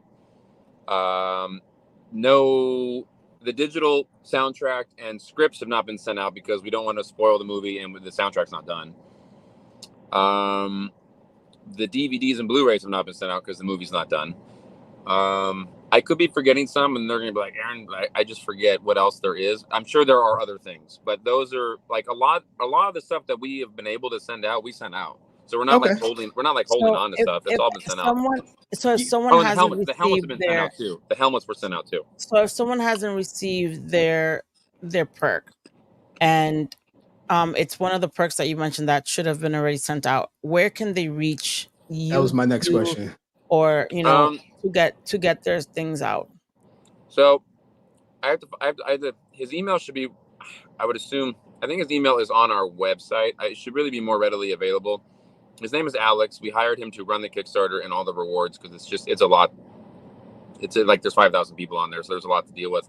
But over the course of this movie, we've had a ton of people message us being like, "Hey, I moved. Here's the address," and Alex is rechanging all their addresses and stuff. So I'd have to pull up that email. It might be on the website, which is lotwhitedragon.com. Let me look it up. And they can message him there if they haven't got them or they got lost or something. We have backups to all the stuff, so it's not like, or at least for most of the stuff, from my understanding, we have duplicates just for this very reason. We had Jason sign extras, thankfully. And then the stash that is left over of all of Jason's signed posters and pops, or not pops, they're like little miniature figures. Those will all be auctioned off, I think, for like charity and stuff. Okay. Let me see. I got endless amount of questions. Go. Yeah. I'm here for a while now. I'm here for like an hour. Oh, she's. I'm not gonna go pick up my daughter soon, but what are your thoughts on Fathom Events, who's a distributor for low budget films? Is that something y'all would look into before selling it to a streaming agency? Very possible. Very possible. I mean, all the options are on the table. Okay, so we could potentially still get like a domestic release theatrical. I've seen some movies that are in their theaters for like one weekend with like a $1.5 million budget. Yeah, that's what I would like to do. Okay. I don't see the email here, but I'll do this. If there's people watching that haven't gotten their thing, they can email me and I'll get it to to Aaron. Or Aaron, once you get that email, I'll just forward the emails to that person. That way, you know, I don't want people like, oh, we didn't get this done and we didn't get this, because I know for a fact Aaron would not, you know, not purposely not send things out, especially if it means so much to Jason, meant so much to Jason. Yeah. Henry, did you have any questions about that? Because I was gone for a little bit. Did you have any questions about the audio? No, man, we gotta get Kyle Higgins. He gotta step up. He's on the clock now. We gotta reach out to him. Because I did see the post where he did say, "Hey, don't believe anyone unless it's JDF," which I'm sure was directed at you. But now you done heard from JDF. Was that JDF just in the heat of the moment, or is that just, you know, like, no, that was, you know, me. If if I don't like you, I don't like you for life. I'm never coming back. I'm never like, oh, Jason, no. If you ask anyone, you could ask all the people closest to Jason. Ask Francis, ask Tammy. They'll all tell you that Jason did not like Kyle at all. And there's so many, and that audio that we played, that wasn't just like, oh, that was one conversation. That was just grabbed from like over the course of years, you know, of different things that he was saying. So, but let's be clear, because I don't want to seem hey, be fucking clear. Yeah, because I got a follow-up question. I'm like, wait. This is after, right? Because obviously Jason had a view of Kyle while working on you know, the trailer and stuff like that.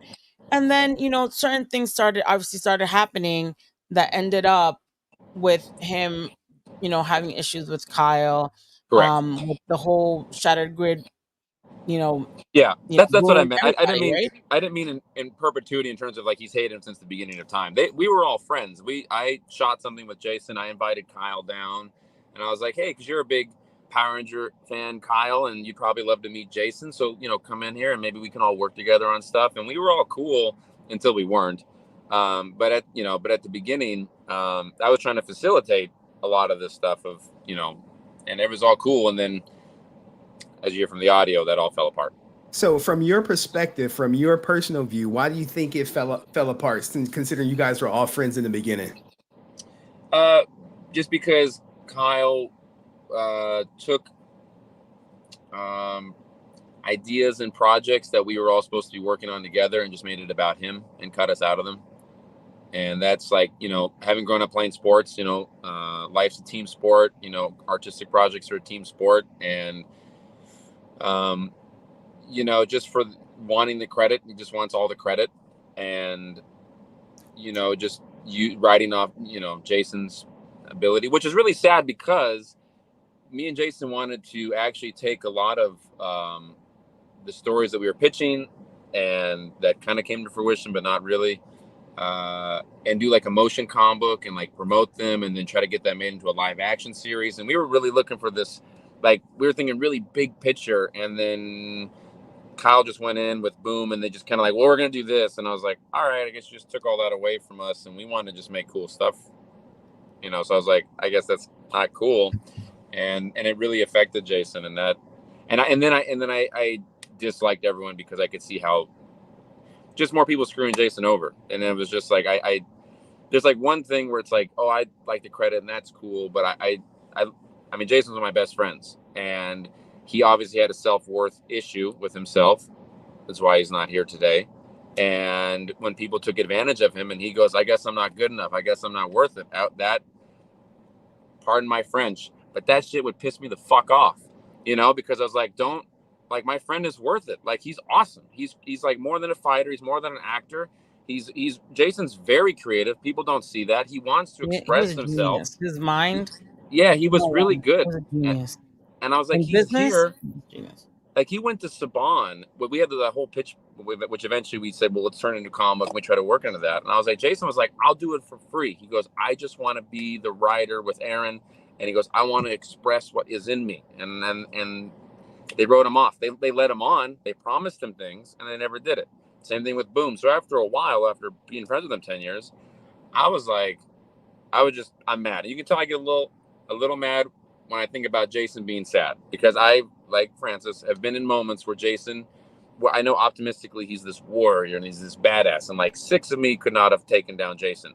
But there are moments where he would cry in front of me, and he's like, "Why?" He's like, "Why don't people value me? Why don't they respect me? Why don't?" And I was like, and I would be like, "You're," and that was just very frustrating for me. So I'll end it there, but I'll end that conversation or that topic. Do you think Kyle Higgins is going to respond to this or I the think he audio? might.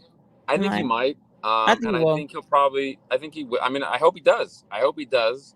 I would love nothing more because I don't like online fighting.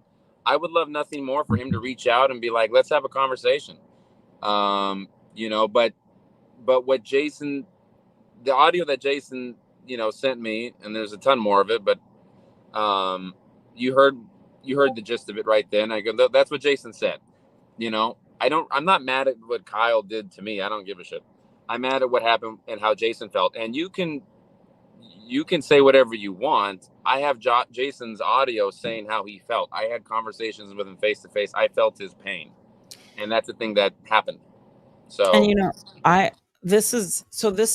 I have it on the screen, and it goes with what you say, because I think a lot of people think that just because um you know Draken, all of a sudden, like, people are like, well, he didn't hate Draken because he showed so much love to it.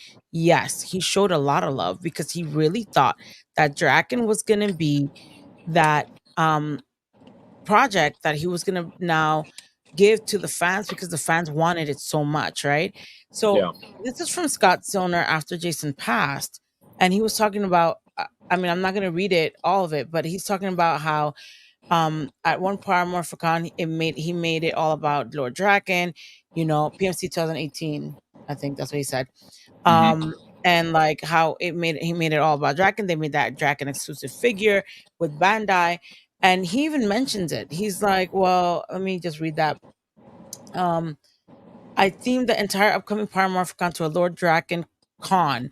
Saban selling Power Rangers to Hasbro changed that. I had to fight for the figure now. Bandai changed ownership over this deal and no longer wanted to support a brand that they had lost the rights to. I knew Jason's vision and eventually was able to make that exclusive figure and theme happen for PMC 2018. The changeover, however, also canceled his Netflix deal. So he put a lot of heart and passion into Lord Draken, thinking that it was going to be more than it was, and that it was going to be that thing that he wanted, that project that he wanted. So then when that didn't happen, right? And he had the whole Lord Dragon, Legend of the White Dragon, you can tell like he wanted everything to be about Legend of the White Dragon because he finally had something of himself, have something that people wanted. And yes, you know what I mean? You guys reaching the goal, you guys doing reaching the goal of the Kickstarter, he getting, extra funding for the movie, that all helped him. And I know that he's still not with us. He's not with us now, but it's because it's hard to like forget about all the mistakes in the past and things that people have done to you. So unfortunately, we can't he's not here. He obviously had uh mental health issues, and we have to kind of like move on. Not move We have to move on without him, unfortunately. But still, even though he's not here, we have to like, Aaron talks about him a lot. I talk about him a lot because we feel like doing that is keeping his legacy, keeping it going. And yes, you guys are going to hear things that you might not like, Jason not liking Lord Draken. That doesn't mean that you shouldn't like Lord Draken. If you like Lord Draken, cool. I mean, that's your choice, your opinion. We're not, it's not an echo chamber. We're not all the same.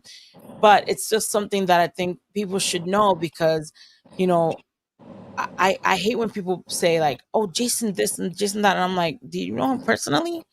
Or like when they attack Jenna, like Jason, like it's just a lot of things that you're like, you didn't know personal, right? So maybe you Right. need to know, and maybe we should shed some light to it, um, so that people could understand, and we wouldn't have issues like, people not understanding what we're talking about because they don't know full facts, since people want to be facts over feelings and stuff. Anywho, what is your favorite memory of Jason? This is coming from someone in the chat, Aaron. Oh God, I have a lot. I have a lot.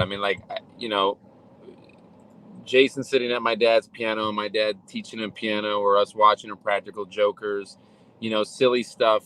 Stuff that like it just like friendship. Like there's like a lot of these intimate moments where it's just like it's silly. It's like it's just him being us sitting on the couch laughing at his favorite TV show, which was Jokers. Um, there's a wonderful memory I have of Jason. Because a lot of people that knew Jason, they knew him as kind of above him in a way, like when they were at the karate studio, like his students or like his fans or wherever he was in situations, he was always like the top dog. He's in charge.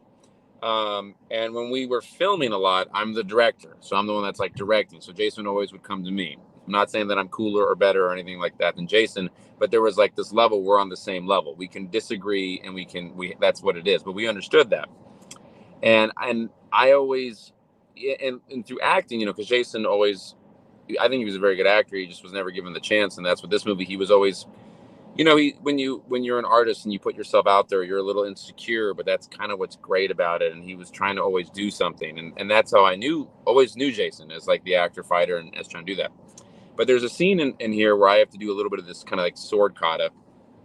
And I have sword training from years back and just from doing stunt work myself, but not at the level that Jason is. Jason to say that he's prolific is shortchanging him. He's so good. And I had him choreograph and kind of put this little thing together. And when he was teaching me, and we have photos of this, I posted them online quite a bit. There is video of it somewhere, but it was really amazing because he was a different person because he was teaching me fighting, and there was a calmness about him that was really wonderful.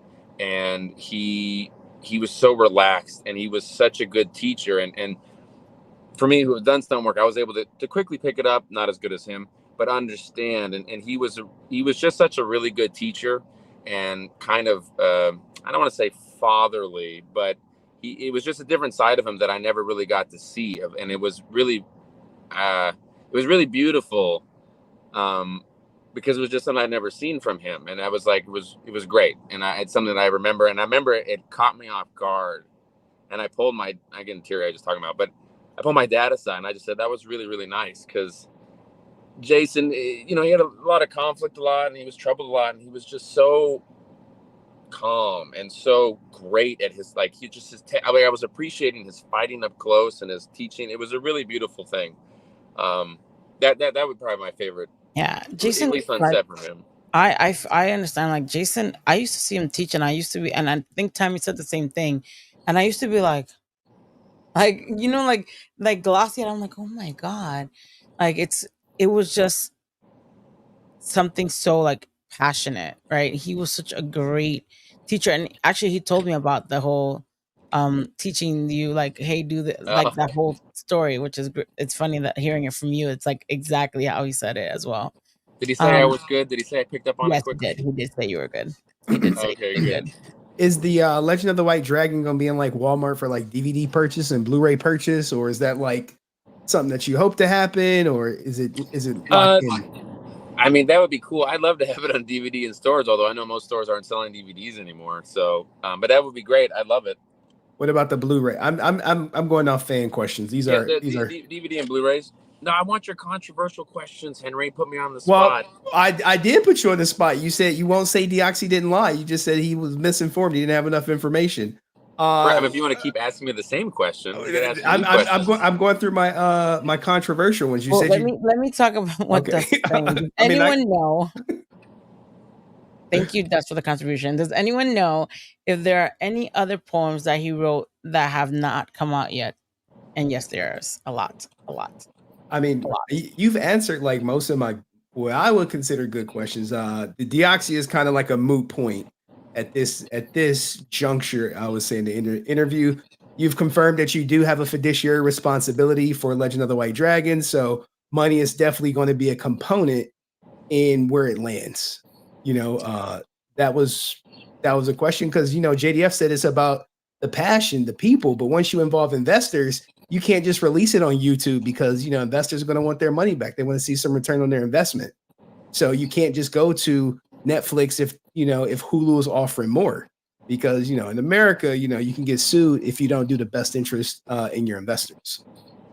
We don't get sued. I mean, like I said, it's a balance. It's not all about the money. It's about what's best for the movie, and that there's a lot of things that factor into that.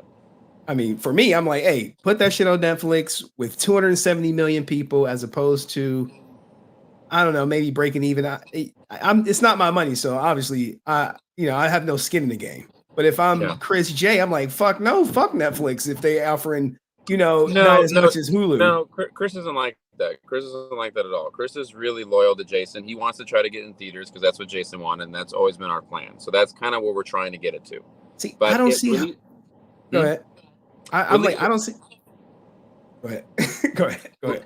Releasing a movie in the film market is so much more complicated than people will ever understand. It's so crazy and it's ever changing. So we're hoping that when the movie's done and people like it, that it's a worthwhile investment, because also putting in theaters is also cost money. That's not free to do that. So you're putting in a lot more money to get it in theaters. And is that worth the investment? You're putting more money into it that you may or may not get back. So we're hoping that it does. We're hoping that it makes a lot of money. We hope that it makes $17 billion. Will it? Not even close. But what do you think about people saying, why, if it's such a multi-million-dollar funded movie, why you're the only one editing? Marv. It's a great question. It's a great question. And I would say for budget. I wish that I wasn't. I wish that there were other editors.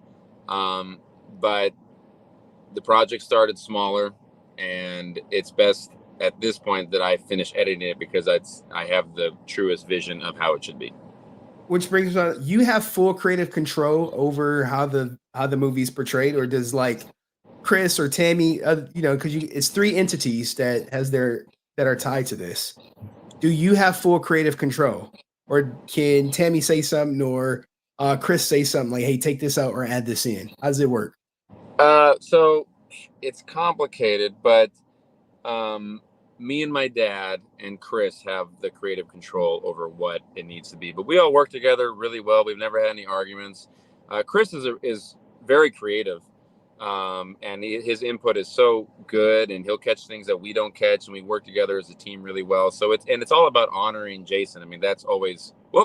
It's okay. She messaged me. She got to go. So now we're about to really get to the hard hitting question. All right, let's get into it. No, I'll be back, Henry.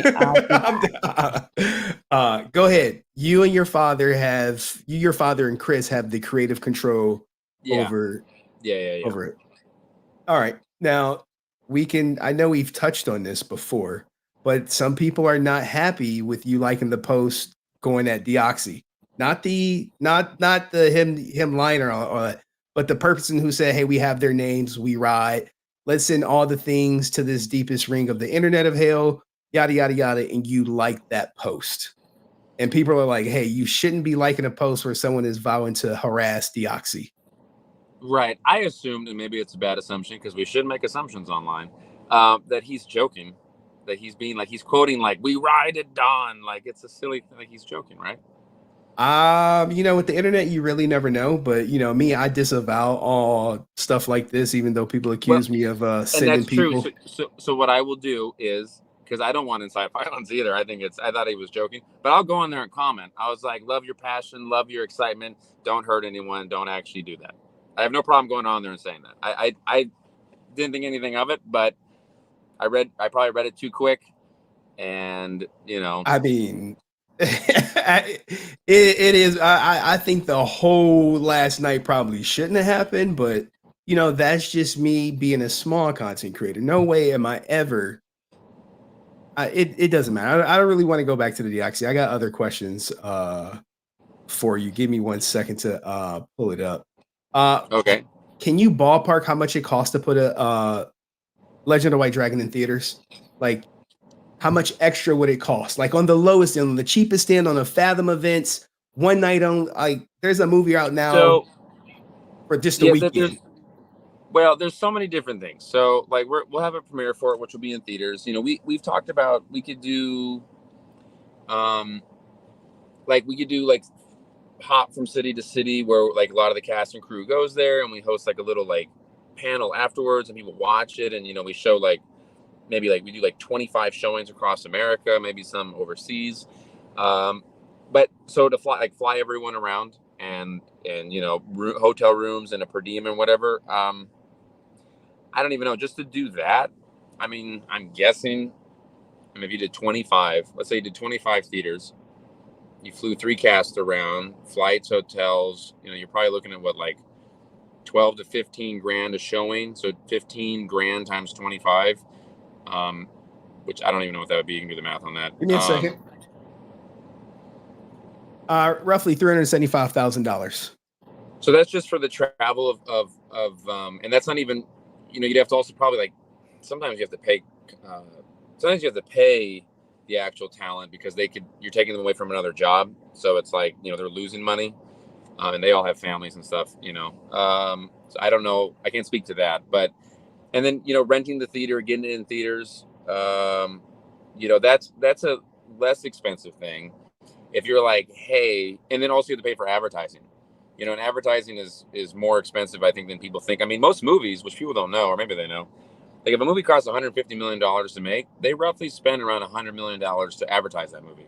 So with like, you know, White Dragon, like let's say we want to open in like 250 theaters, like nationwide, right? So, I mean, and for the advertising, you're probably looking at like $2 million, you know, to do that, which is a lot of money, you know, and that's a gamble because will you make it, or, you know, will you make the money back or not? I don't even think we have that money to resources to even pull on that. You know what I'm saying? So people go like, why don't you do that? And I was like, well, I don't think anyone wants to have $2 million to just drop on that. None of us are rich, you know, in that sense. So, but that would be what it would be. I mean, I'd love to do so it. roughly like $1 million basically on the maximum end. You got 375 just for travel, extra $1 million. You could do a 25 city tour and cover people to get there. So an extra $1 million, we get it in theaters. Now, where is the premiere going to be? Los Angeles. Going to be in Los Angeles? Yeah. And we don't have a date for it, but we're thinking 2025, right? I don't know. I honestly don't know. We'd love to have it out this year. I mean, like we're working our asses off to have it done this year, but I don't know. It could be done this year. The premiere could be this year, and you know, because what happens is like let's say you want to go theatrical. Well, then they might be like, hey, the best theatrical day is like the third week in January, because the first 2 weeks you're going against big movies and you won't make your money. You know, you won't make enough money back to warrant doing what you want, even if you're okay with losing money. You know, so it's like, oh, all right. And then if you want to go to like say Netflix comes in and offer like a good price, but they might be like, hey, you know, March 2nd is looking best for us. That's what's going to make our biggest return. And you're like, okay. So there's a lot of when you're playing with the big boys, you know, it becomes like a different thing. And you know, at the beginning the project was smaller, and then as it grew, we were a little naive to that. So it's just transformed into a different thing. The project is the best it's ever been. Like this is the best the movie's ever been. So that's really what matters the most, and that will get it its most traction. You know, you put out a bad movie. I mean, you can promote Borderlands all you want. That movie's not going to do very well, sadly. I have not seen it. I don't know if it's good or bad.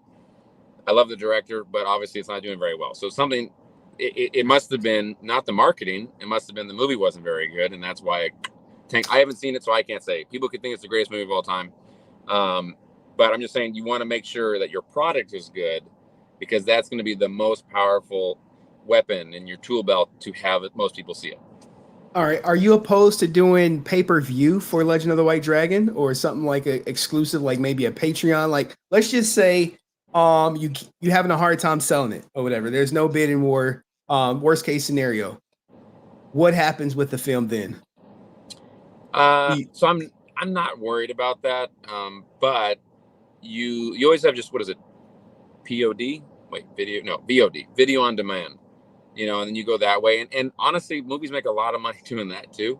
So, which like it just goes to iTunes and you buy it on iTunes or stuff like that, you know. So that would be like another route. We have so many options. We have so many great options that I'm not really worried about it. My main concern is just make the movie as best as it can be. Because if the movie's the best it can be, then we're honoring Jason, we're respecting ourselves, and then, the most amount of people will see it. Okay. All right. So guys, as far as video on demand, Aaron is confident that a streaming service is going to snatch this up. That's fair to say because you said you're not worried about it. I'm not or going theatrical. One, it'll find its place. Okay. All right. Someone look, we doing fan questions now. What is your favorite sandwich? Now, before you answer this is a loaded question. We do have a psychologist who can tell a lot about a person based on their sandwich choice in the chat. Right. I'm not even lying to you. I'm not lying. I'm letting you know this for real. Okay, I want to hear what they say. Break me down. My favorite sandwich is an egg salad sandwich. All right, egg salad sandwich, Jeremy. I don't really eat sandwiches. I'm like turkey and Swiss on wheat. I like those too. I eat a lot. A lot. So that's good. Since I work out a lot, I eat a lot. All right. I think we are pretty good. I mean, I don't think some people are upset about the Amy Jo stuff. Ask me questions. I'm happy to answer. I want to alleviate all of the anger. I want you to leave this conversation with like, I have no anger. I have no anger towards Aaron. I understand everything. I asked you what I consider to be a decent question. Have you ever threatened legal action against a YouTuber for criticism or calling you out? There go one. Yes. Yes. If they not threat. Okay, so here's the thing: is when people say threaten legal action, okay, that is a wrongly phrased sentence. Saying my lawyer is going to reach out.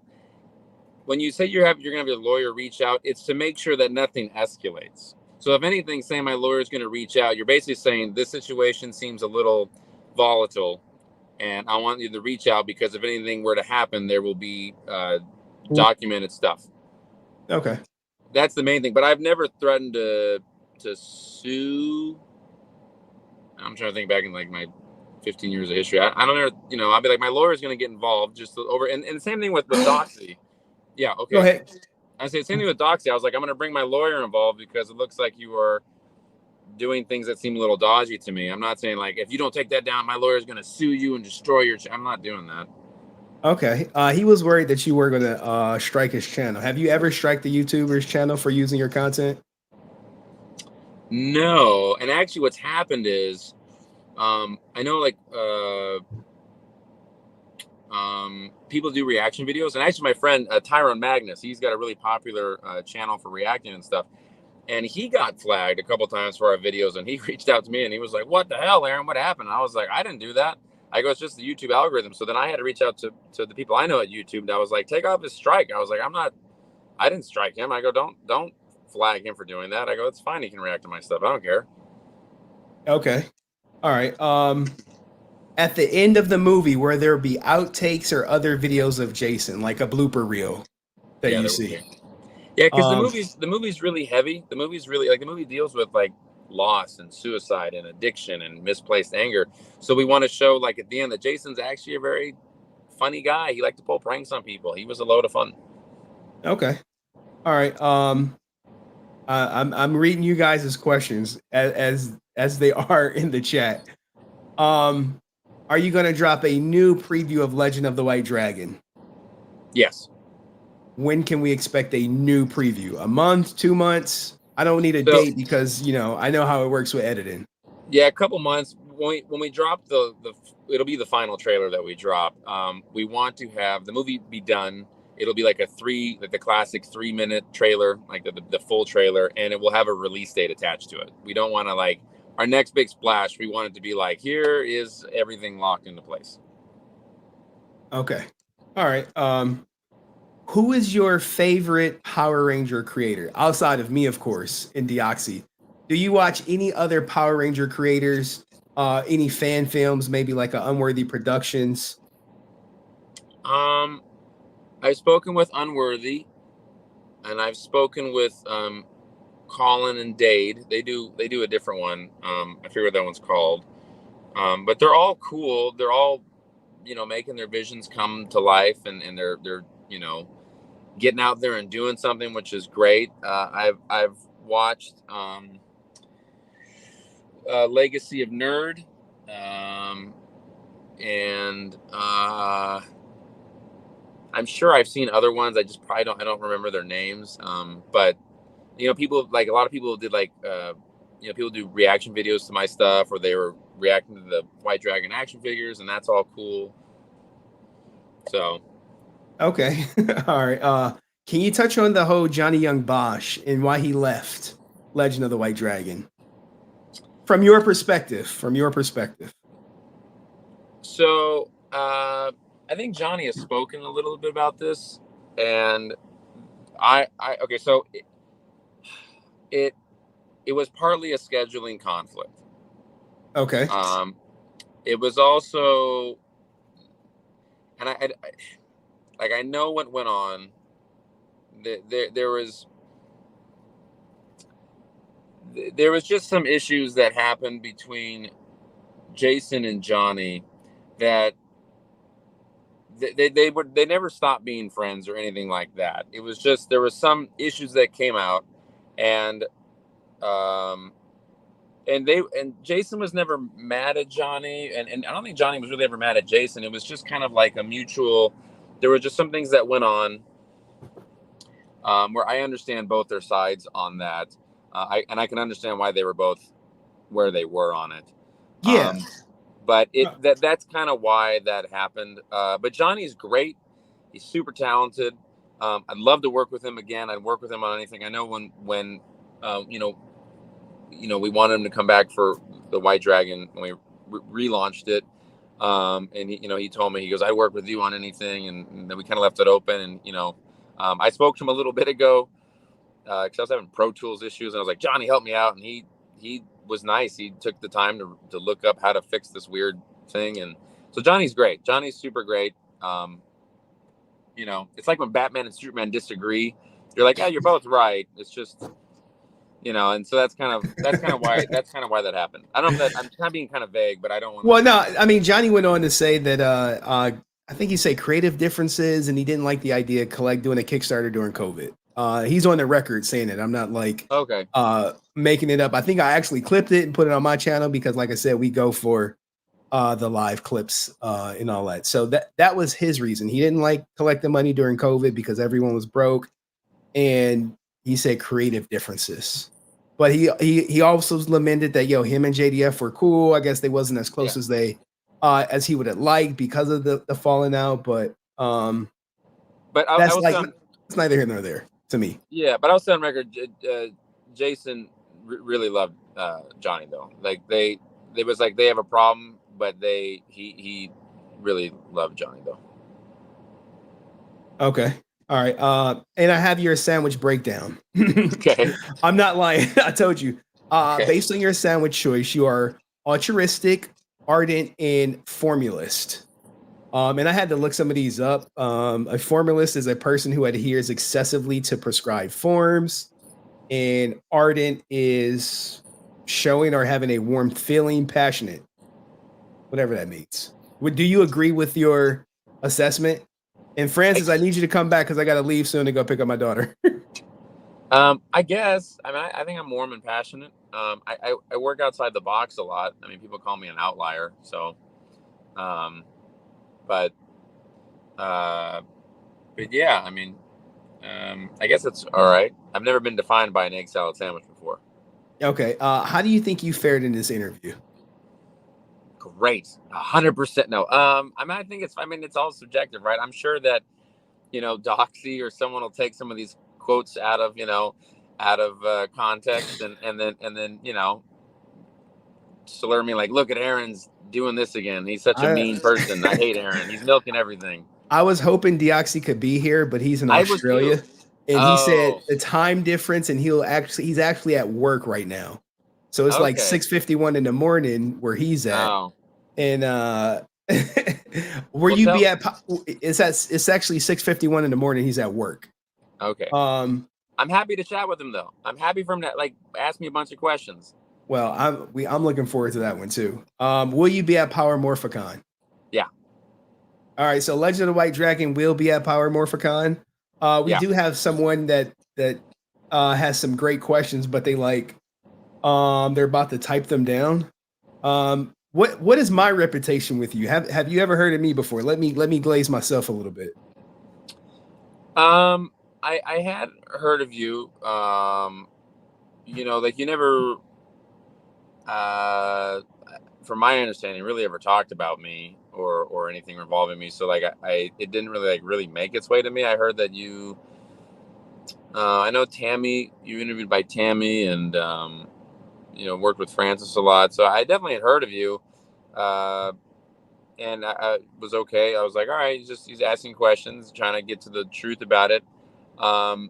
There was I did end up watching, I think, a little bit of you when Jason first passed, and you were trying to figure out, like, everyone's trying to figure out like what really happened and what went on, and like all, and me and Francis and Tammy, we of course all knew what went on, and I was just curious to be like, how much can they figure all this out? How much do they see? Like, wow.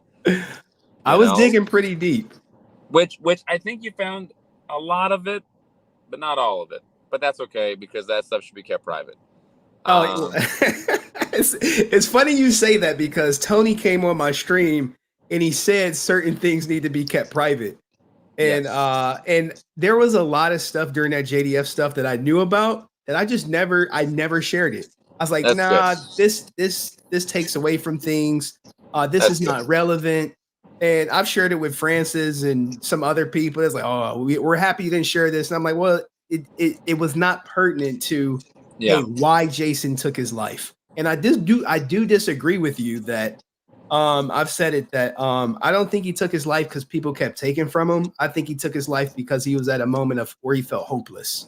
I think hopelessness is what drives people to do it. And it's not like a constant feeling hopeless, like that one moment of like, damn, I can't get out of this situation.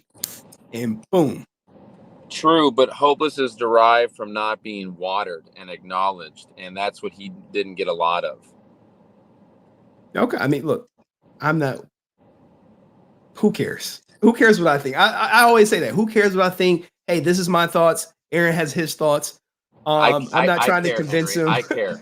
No one, trust me. I'm here because I care. No one cares about what I think. That's but any other questions, guys? People are running out. Like, good. I'm glad I answered hopefully everyone's questions. One is one to come on my stream, the controversial hate monger, all my other whatever titles is major. I hope when people see this interview, I hope they don't say, well, he like I skated or gave Aaron some type of preference, because I asked literally every question on my list and I typed up the response to him. So what is here? Ready? I'll as you said, what, glaze yourself? Is that what the kids are saying? Oh yeah, glaze. Okay. So, is your opinion changed of me from before and now? I mean, I still think one. Here we go. Let me get off the stick to beat the dead horse. I do think you lied. I'll keep saying it, and you came and corrected yourself, which is fine. But Deoxy did not lie or make up anything false about you. I got much more respect for you for actually coming on the goddamn stream, because everyone will shy away. They got stuff to do. They'll talk shit about me, and then the recordings will get back to me, of them like calling me saying I ain't nobody. Shout out to Karen Ashley. Where's the money for the order, Karen Ashley? People like that. Austin St. John calling me a trash YouTube magazine guy. But this idiot wanted to make Hitler shirts at one point. So you do have a lot of respect from me. Will we agree on certain things? No. Will I still troll Legend of the Indiegogo? Will I make fun about the Kickstarters? Like, is he gonna run a Kickstarter to sue Deoxy 360, or is it gonna be an Indiegogo? The shit like that will always be coming for me, because I'm not like some over the top, super duper serious person. At the end of the day, for the most part, this is content. Right. It's content. No, I'm just like everyone else, waiting on Legend of the White Dragon. I know I said I'll be at the premiere, but if my court schedule or custody scheduled on the line, I won't be there. I said yes because you were there, and I'm like, yeah, sure, I'll be there. And then I'm like, look, I got, I'm fighting for, rights for my daughter and all this other bullshit. So if it don't align with that, I probably won't be there, or I might be dead because it's never coming out. No, I'm joking. I'm joking. I know it's coming out, guys. It's 100% coming out. I think my prediction is 2025. I've said it on my stream. I'm here saying it to Aaron. Can it come out sooner? Absolutely. Shit. Someone drop a bag, it'll be out. But once you sell it to a studio, you are at their mercy. You sell it to a streaming agency, you are at Netflix, Hulu, whoever y'all sell it to, you'll be at their mercy. But no, I'm happy you came up, man. I'm impressed. You didn't. Some answers were iffy, but overall, I think everything went well. We were expecting you to crash out. We really were. What's crash out mean? What you did with Deoxy, with the whole lawyer stuff, that's like frowned upon in the fandom a lot. I get what you said. Oh, hell yeah. When you say my lawyer will reach out to you, that's a threat. However you want to package it, even though you technically didn't say I'm going to sue you. But when people say I'm going to send a lawyer to you and they do have the means, like currently right now, Logan Paul is suing CoffeeZilla, who's a YouTuber, for defamation, even though the defamation lawsuit is frivolous. He still has to defend it. And for a content creator like Deoxy, he'll delete the video and say sorry before he try to fight you in court. So that's where it goes. And Francis is back, but look, I would love to stay here, but I do have to go pick up my daughter. Much love and respect to Aaron for coming to the Lions Den. Thank you, Henry. Peace, love, happiness. Legend of the White Dragon 2028. We're gonna be ready for it. All right, peace. I'm joking. All right. Always petty.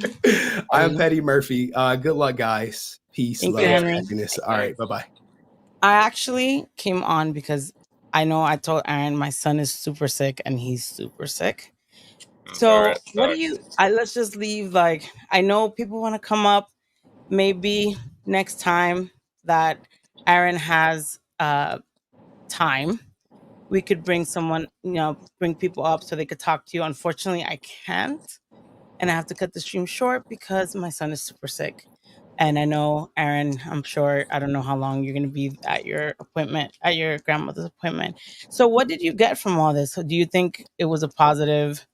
Yeah, I think it's always positive. I think conversation is great. I think people talking, like I said, whenever people throw like hate my way, I always reach out being like, hey, talk to me. Because, it's like, you can talk to me. I like, if you're angry, I don't want you to be angry. And when I reach out, it's because I kind of understand why you're angry or confused or whatever. So I like conversation. I'm very extroverted. So I like talking because I can help hopefully expel some of the anger that is built up for you. I don't like it if you're just mean to be mean. That's not cool. But that's why all these people, like I reached out to Doxy and reached out to anyone else, and anyone else that has questions or is like, I think Aaron is doing all the bad. I like, just ask me and I'll talk to you. Like, I don't. So are you saying we'll do a part 2? We can do a part 2. We can do a part 3, Francis, whatever you need from me. I will. I am happy to be here and talk with people and talk about the project. And it's very rare. And I was telling my fiance, who ended up knowing Jason pretty well through me, but not directly, but she knows, she's heavily into psychology. And I was just saying, it's nice to talk to someone that actually knew Jason really well, because there are not a lot of people that knew Jason really well. Like, they think they did.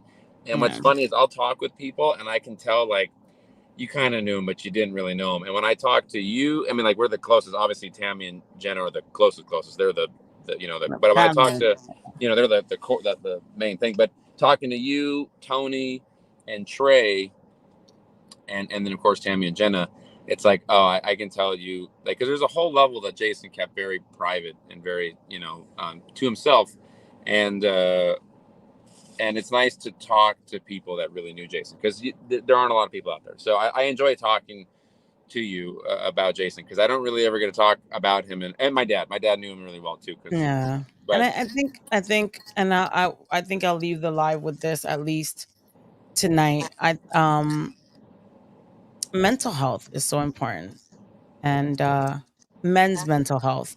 I'm gonna advocate definitely for men's mental health, because it was a reason why I feel Jason's not here, because he was afraid to get help He was afraid of what people were going to say. He was afraid of looking weak. Men, shouldn't cry, or men shouldn't um, get help. And I think that we see that in a lot of the shorts, and in the passion that he put, definitely Legend of the White Dragon.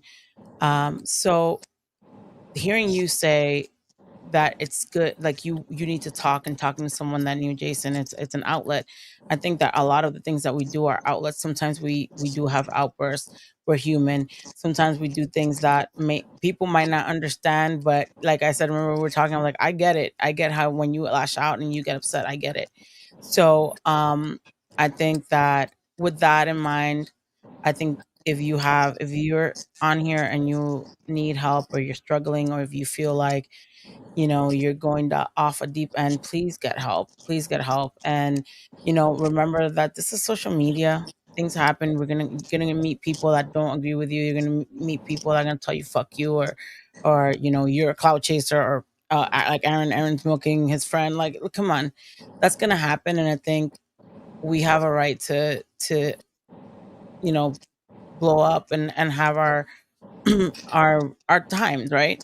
And there's also times that we ignore. I mean, sometimes you're damned if you do, or damned if you don't. So thank you, Aaron, for being here and answering the tough questions, and still being here, and still being positive. And I know Henry asked you a lot of things that were hard, and I think people thought you weren't going to answer, and people were hoping, and that you canceled, and that you didn't speak up. And I always respected you, but I respect you a lot more for what you did tonight.